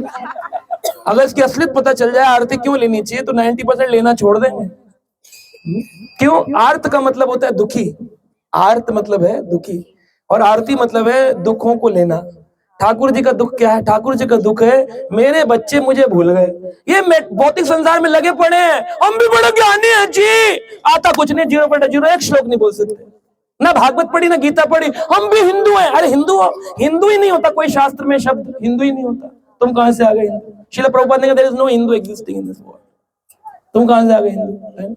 वेदों में निकाल लेंगे, चलो ठीक है, हमने मान लिया कि वेद में था, या था, वो था, लेकिन हमने अपने आचार्य को सुना। हम यह देखे महाभारत काल में कौन हिंदू था, कौन मुस्लिम था, कौन सिख था, कौन ईसाई था? क्या थे? सब लोग सनातन धर्मी थे, एक ही धर्म था। महाभारत के सीरियल में देखा, मुसलमान था, क्रिश्चियन था, हिंदू था कोई? कभी बोला किसी कौरव ने हम हिंदू हैं, हमें राष्ट्र की रक्षा करने के लिए महाभारत युद्ध करना है? कभी बोला? तुम कहां से हिंदू हो गए? सनातन धर्मी है, सभी एक आत्मा है जो भगवान की सेवा में लगे। सिंपल सा लॉजिक था, सब नष्ट भ्रष्ट कर दिया लोगों ने अपनी कामनाओं, इच्छा के कारण और द्वेष के कारण। इतने सारे नियम पथ बना दिए अपने, ये पथ भ्रमित हो गए पथ बना बना करके, है ना? तो एक्सटर्नल रीजंस जानने के साथ साथ इंटरनल रीजन भी जानना चाहिए कि हमारा अंतरूनी कारण क्या है भगवान की सेवा करने का।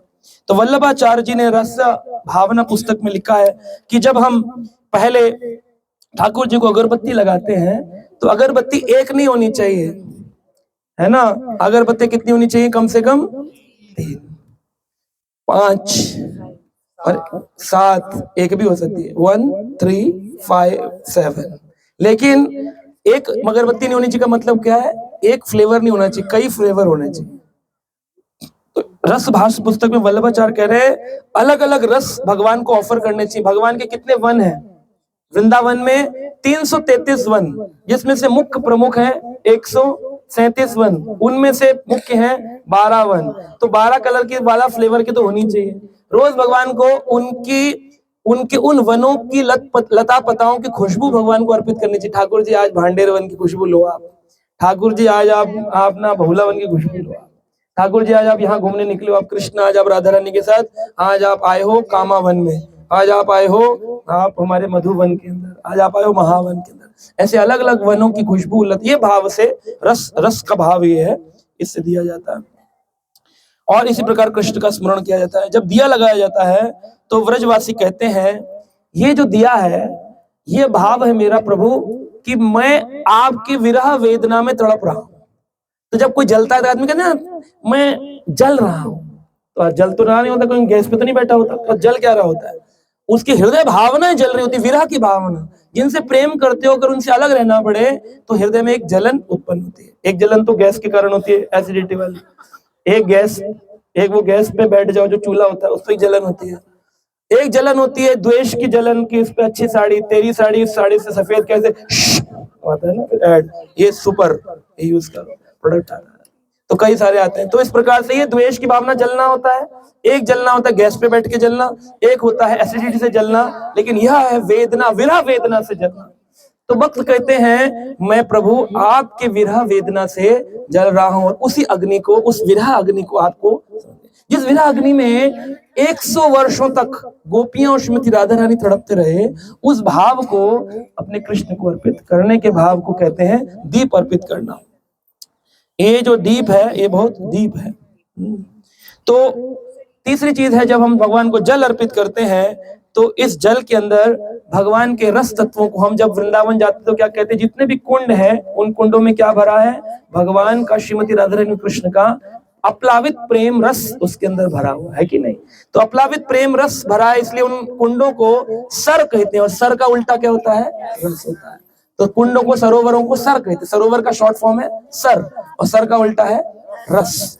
तो इसलिए जब भगवान को पानी चढ़ाते हैं, अर्घ लगाते हैं, तो उसका अर्थ होता है कि भगवान को हम उनके रस तत्वों की ओर लेके जा रहे हैं। रास लीला का स्मरण कराते हैं, प्रभु आपने जीव रूप में हमारे साथ भी कभी ना कभी रासलीला करने की योजना बनाई होगी। कभी हमें अपनी सेवा में लीजिए, चाहे पत्ता बना के, औषधि बना के, घास बना के, गाय बना के, परंतु अपने साथ हमें रखिए। फिर वस्त्र देते हैं। वस्त्र का जब हम अर्पित करते हैं तो भक्त व्रजवासी वस्त्र हरण लीला का स्मरण करते हैं कि ठाकुर जी ने किस प्रकार से गोपियों के वस्त्र हरण किए थे। तो आज प्रभु आपको हम अपने वस्त्र दे रहे हैं। वस्त्र हरण, प्रभु ने वस्त्रों का हरण किया था।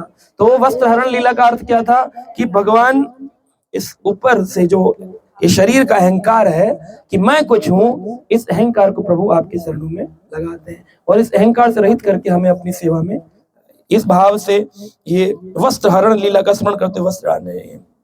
फिर आते हैं पुष्प। तो जब पुष्प हैं तो भगवान व्रजवासी कहते हैं कि हम भगवान को गुलाब अर्पित करेंगे और व्रजवासियों का प्रेम है, श्रीमती राधा रानी का प्रेम कृष्ण के प्रति, ग्वालों का प्रेम कृष्ण के प्रति। तो ये जो पुष्प है ये हमारा प्रेम अर्पण कर रहे हैं। प्रेम, आपको प्रेम तदीय वस्तु, प्रेम आपको हम अर्पित कर रहे हैं। मयूर पंख का अर्थ होता है कि प्रभु मैं जब आपकी शरण में आया तभी मुझे शांति का अनुभव हुआ। इससे पहले घर में शांति माता जी काम करने आती थी लेकिन शांति का अनुभव नहीं हुआ। मैंने कई बार यज्ञ में बोला ओम शांति शांति शांति, लेकिन उठने के बाद ही लड़ाई हो गई। शांति का अनुभव नहीं। क्यों नहीं हुआ शांति का अनुभव? बोले शांति का अनुभव ना होने का कारण है क्योंकि लोग ये जानते नहीं शांति का सूत्र क्या है। बोले गौतम बुद्ध के पास भगवान बुद्ध जो थे, भगवान बुद्ध के पास एक व्यक्ति आ कहता है मुझे शांति चाहिए, क्या बुद्ध आप मुझे शांति प्रदान कर सकते हैं? बुद्ध ने कहा शांति तुम्हारे इस वाक्य में छुपी है। बोले क्या? बोले मुझे हटा दो और चाहिए हटा दो। अगर मुझे शांति चाहिए, मुझे हटा दो, चाहिए हटा दो, तो क्या बचा? तो तुम मुझे हटा दो यानी मैं कुछ हूं। हम भी जानते हैं भक्ति क्या होती है, हमें नहीं पता क्या? हमने पूरे साल जी ये कौन है? मुझे मैं और चाहिए। हाँ प्रभु, हाँ बच्चे दो, लॉटरी दो, पैसा दो, बंगला दो, गाड़ी दो, दो ये दो, वो दो, हाँ ट्रेन चल रही है दो की। अब ये दो जो ट्रेन चल रही है, मुझे चाहिए, इसके बीच में कहाँ फंसी हुई है? शांति बीच में है। ये तो जाते नहीं, शांति आती नहीं। ये चले जाएंगे, शांति बस। वही बोला इच्छा द्वेष विहीन है ना, इच्छा द्वेष से विहीन रहना चाहिए, है ना। तो इस प्रकार से यह चंवर जो हम करते हैं ठाकुर जी को और हम मयूर पंख भगवान को अर्पित करते हैं, यह हमारे प्रेम अर्पित करते हैं। मयूर पंख के रूप में हम आत्म निवेदन करते हैं। प्रभु हमने अपना संपूर्ण सर्वस्व आपके शरण में डाला। सर्वस्व, सर्वस्व मतलब क्या होता है? सर्वस्व, सर्वस्व यानी क्या होता है? एवरीथिंग, है ना। सर्वस्व का मतलब क्या है? पक्का? सर्वस्व का मतलब क्या है? सर्वस्व को दो भाग में बांटेंगे, सर्व और स्व। यानी सर्व यानी जो मेरा है और स्व जो मैं हूं, मैं और मेरा, सर्व और स्व, सर्वस्व मैं और अहमता ममता, अहमता ममता। बच्चा गिर गया पार्क में, बोले आजकल बच्चे सुनते ही कहाँ है, करे आपका गिर गया, हाँ। तो बच्चा गिरने में प्रॉब्लम थी कि आपका में प्रॉब्लम थी? आपका। मैं और मेरा, मैं और मेरा, है ना। एक बार ऐसी किसी कीर्तन कथा में बैठे थे तो उसमें कुछ अहंकारी लोग भी बैठते हैं ना, तो बेचारे आते अहंकार की पगड़ी पहन को इससे पूरा चौड़े होकर आते हैं और उनके जेब में भरे होते 2000, 5000, 6000, 10,000, 50,000। ठाकुर जी की थाली घूमती है तो उसमें ऐसे ऐसे टाइम लगाते हैं। तो मुझे सोचता हूं ये टाइम क्यों लगाते हैं? बाद में रिसर्च से पता चला वो फटा नोट ढूंढ रहे होते हैं तो वो मिलता नहीं है। तो फटा नोट ढूंढ रहे होते हैं। तो थाली आई आरती की तो सबसे फटा नोट ढूंढेंगे कि कोई वो जो मेरे काम का नहीं हो सकता है, शायद प्रभु तेरे काम का हो, तो चढ़ा देते हैं, है ना। अब वो 10 रुपए ढूंढ रहे थे तो एक बड़े व्यक्ति थे, उनका पॉकेट पीछे था, तो वो पीछे से पैसा निकाल रहे थे। तो उनका एक नोट जो था 2000 का जब चल रहा था, अभी थोड़ा बंद हुआ है, लेकिन वो गिर गया। जब गिर गया तो उसमें उनको तो पता नहीं, उन्होंने आगे से पर्स निकाला, 2000 का पीछे गिर गया और वो ऐसे करके 10 रुपए का नोट निकाल के चढ़ा दिए। पीछे देखा एक बिल्कुल फटे कपड़े, वो ऐसे एकदम ऐसे आलस से ऐसे बैठा, एकदम ऐसे एकदम चुपचाप, तो वो 2000 रुपए चढ़ा आरती में, जय ठाकुर जी की। तो देखी थाली में देखते भी है ना कंपैरिजन, अरे अच्छा 2000, पीछे मुड़ के देखो कैसे है 2000 कहाँ से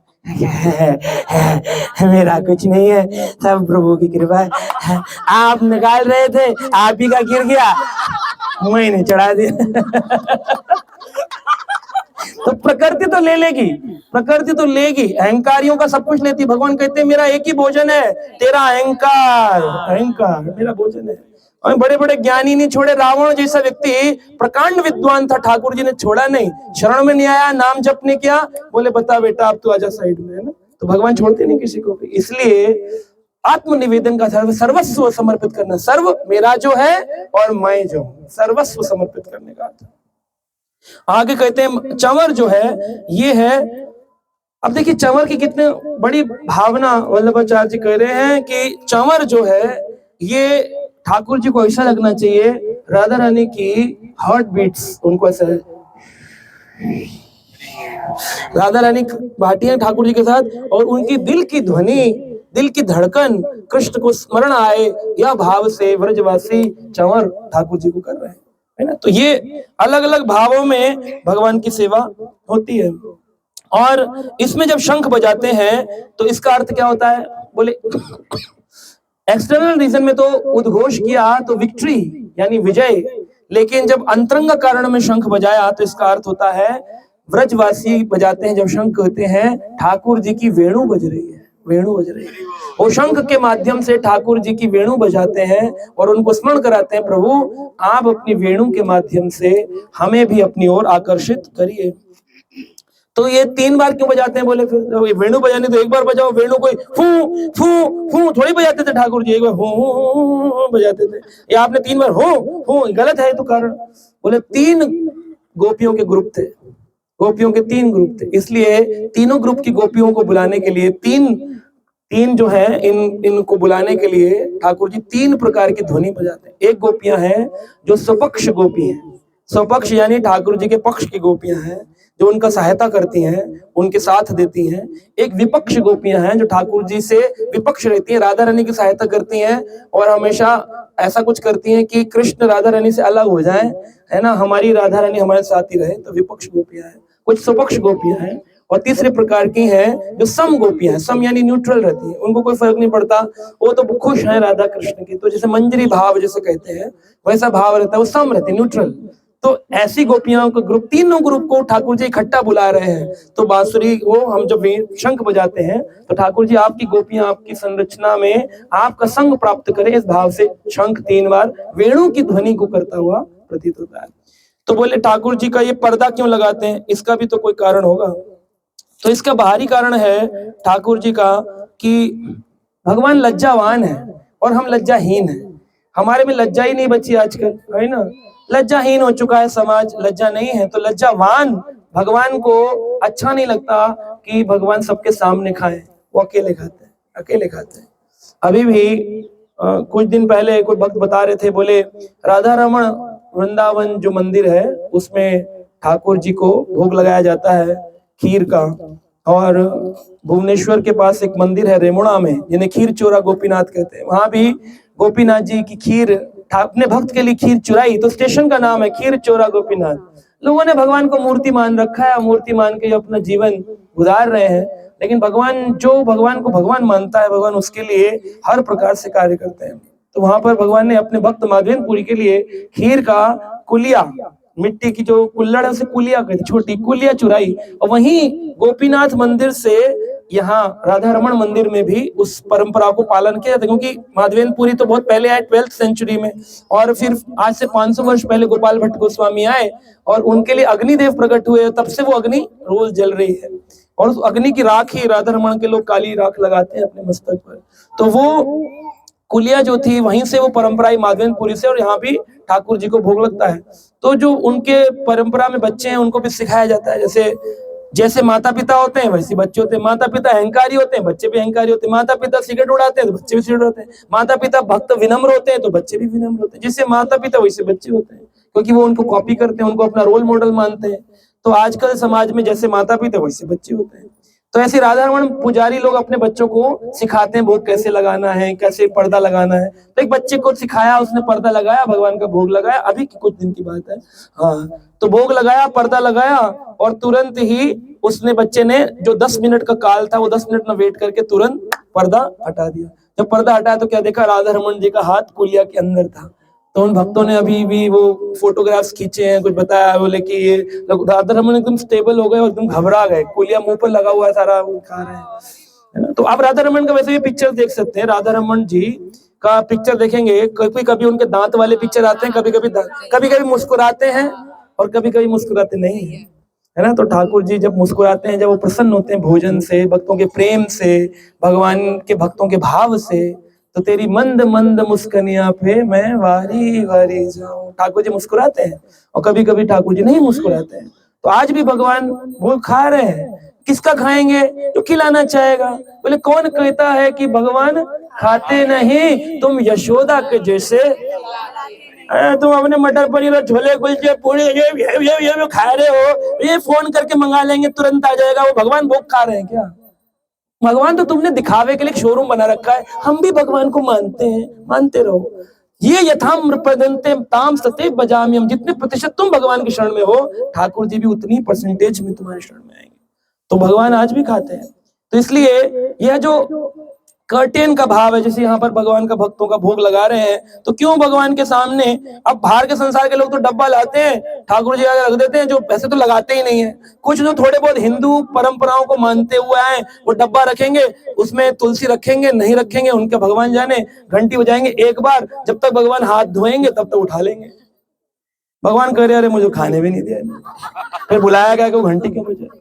अरे जितनी देर आपको खाने में लगती है उतनी देर प्रभु के लिए भी तो छोड़ो, है ना। लेकिन नहीं, रस मलाई का मुंह में इतनी मलाई आ जाती है कि वो ठाकुर जी को खाने का वेट नहीं करते हैं, वो जल्दी से जल्दी खा लें, भगवान को क्यों देर लग रहे हैं। तो इस प्रकार से जो लोग वेट नहीं कर सकते हैं उनको वेट करना चाहिए। भगवान लज्जावान है, वो छुप करके खाना चाहते हैं अकेले में। तो जो कर्टेन का अंदरूनी भाव है, अंतरंग भाव, वो क्या है, बोले इसलिए कि भगवान कृष्ण का भोजन हर चीज राधा रानी पहले टेस्ट करती है, हर चीज। इसलिए हमारे मंदिरों में जो रसोई होती है उसका नाम है राधा रसोई। राधा रानी की रसोई होती है, राधा रानी हर भोजन को चेक करती है कि क्या ये कृष्ण के खाने लायक है। तुमने हलवाई की दुकान से समोसे मंगवाए, ए वन हलवाई है, क्या बनाता है, क्या बनाता है, वो तुमको बना रहा है, वो क्यों बनाता है उसका भाव तुम जानते हो, माला करता भगवान की।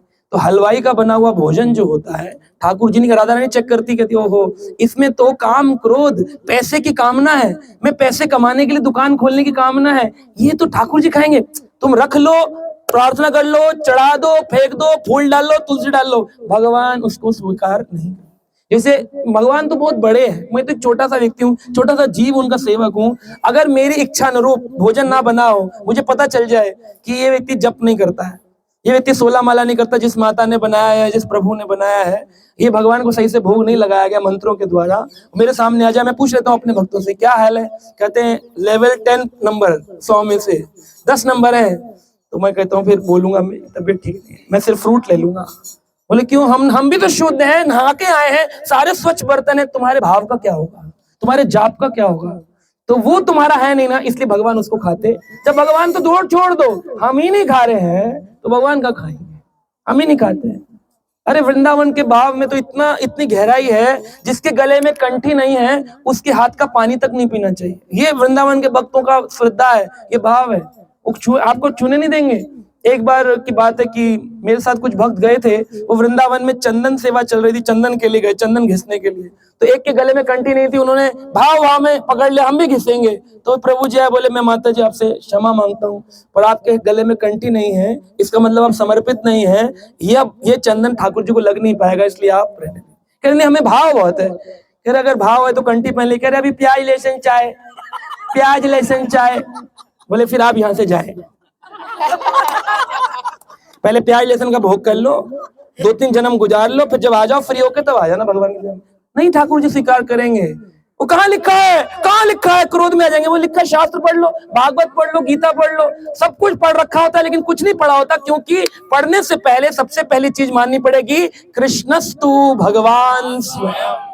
ये मानोगे तो समझ में आएगा, यही नहीं मान रहे समझ में क्या आएगा। सही बात।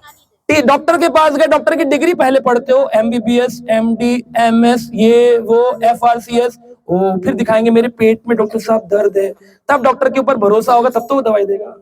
अगर बोर्ड ना पढ़ तो किसी डॉक्टर को दिखाओगे। ठाकुर जी पे भरोसा नहीं है तो उनका ज्ञान कैसे आएगा। पहली चीज है आदौ श्रद्धा, फेथ रखना पड़ेगा, तब जाकर के ये सारी चीजें उत्पन्न होती हैं। तो अंदरूनी भाव में भक्त लोग कर्टेन लगाते हैं, क्योंकि भगवान कृष्ण, राधा कृष्ण की अंतरंगा पास टाइम है। राधा रानी चेक कर रही है, ठाकुर जी को खिला रही है। ठाकुर यह दृष्टि योग माया देखना नहीं चाहती है, तो ये जो पर्दा है ये योग माया को दर्शाता है। योग माया लगा दी गई ताकि ये अंतरंग लीलाएं हमारे जैसे भौतिक माया में ग्रसित जीवों को दिखाई न दे, इसलिए पर्दा लगा दिया। ये योग माया का पर्दा है। यशोदा मैया को मुख में ब्रह्मांड दिखाया लेकिन तुरंत भुला दिया कि मैं तो, तुम मेरी माँ हो, मेरे मुंह में कहाँ ब्रह्मांड, कैसी बातें कर रहे हो। माँ भी भूल गई तुरंत। तो भगवान योग माया का ऐसा पर्दा डालते हैं कि सब भुला देते हैं। वो फिर उस लीलाओं में अपना वात्सल रस पाने के लिए प्रभु दूर रखते हैं अपने आप से। अगर जान गई कि मैं भगवान हूँ, मेरे मुख में ब्रह्मांड है, तो फिर क्या मुझे दूध पिलाएगी। एक बार कृष्ण लेटे थे यशोदा मैया गोदी में और कृष्ण उबासी ले रहे थे, और जैसे देखा मुख के अंदर डंग डंग डंग डंग सारे यूनिवर्सेस दिखाई दे रहे, अनंत कोटि ब्रह्मांड नजर आए। वो यशोदा मैया नीचे रख दिया बेड पर, ये आए भगवान, ये कौन है, ये क्या हो गया, इसको किसी भूत प्रेत ने पकड़ लिया, मुख के अंदर क्या। तब वो शिव जी के पास गई और शिव जी को जाकर के प्रार्थना करती हैं, और शिव जी को जाकर के प्रार्थना किया ओ कि प्रभु ये क्या हो गया। तो शिव जी का नाम पड़ा चिंता हरण शिवलिंग। चिंता हरण करते हैं शिव जी। लेकिन वह अगर ये जान गए कि शिव जी की चिंताओं को तो स्वयं कृष्ण हरण करते हैं, तो फिर वो माँ का भाव कहाँ रहेगा, माँ का भाव। इसलिए योग माया का काम है कि बार बार ये लीलाएं करना, और उन लीलाओं के अंदर मातृ रस को वर्धन करने के लिए ऊपर एक योग माया का पर्दा लगा देना, भुला देना। तो इस तरह की बहुत सारी लीलाएं हैं। तो यह इस श्लोक का अर्थ है ना, जो हमने पढ़ा, इच्छा द्वेष विहीनेना सर्वत्र समचेतसा, सर्वत्र समान चेतना में रहे। सर्वत्र समचेता एक तो हो गया कि हर परिस्थिति में एक जैसा रहना, और एक ये हो गया कि हमेशा कृष्ण भक्ति में रहना, never forget Krishna and always never forget Krishna and always समचेतसा, समान रूप से चेतना में कृष्णा कॉन्शियस रहना चाहिए। सर्वत्र समचेतसा भगवत भक्ति युक्तेन, हमेशा भगवान के भजन में युक्त रहो, तो क्या होगा अंत में, प्राप्तः भगवती गतिः, उस व्यक्ति को भगवत का धाम प्राप्त होता है। ठीक है, हरे कृष्ण। बोलो श्री श्री राधा गोविंद भगवान की, श्री श्री जगन्नाथ बलदेव सुभद्रा महारानी की, श्री श्री पंचतत्व गौर निताय की, पतित पावन जगत गुरु श्रील प्रभुपाद की, निताय निताय गौर हरि हरि। प्रसाद मुकुंद प्रभु जी की।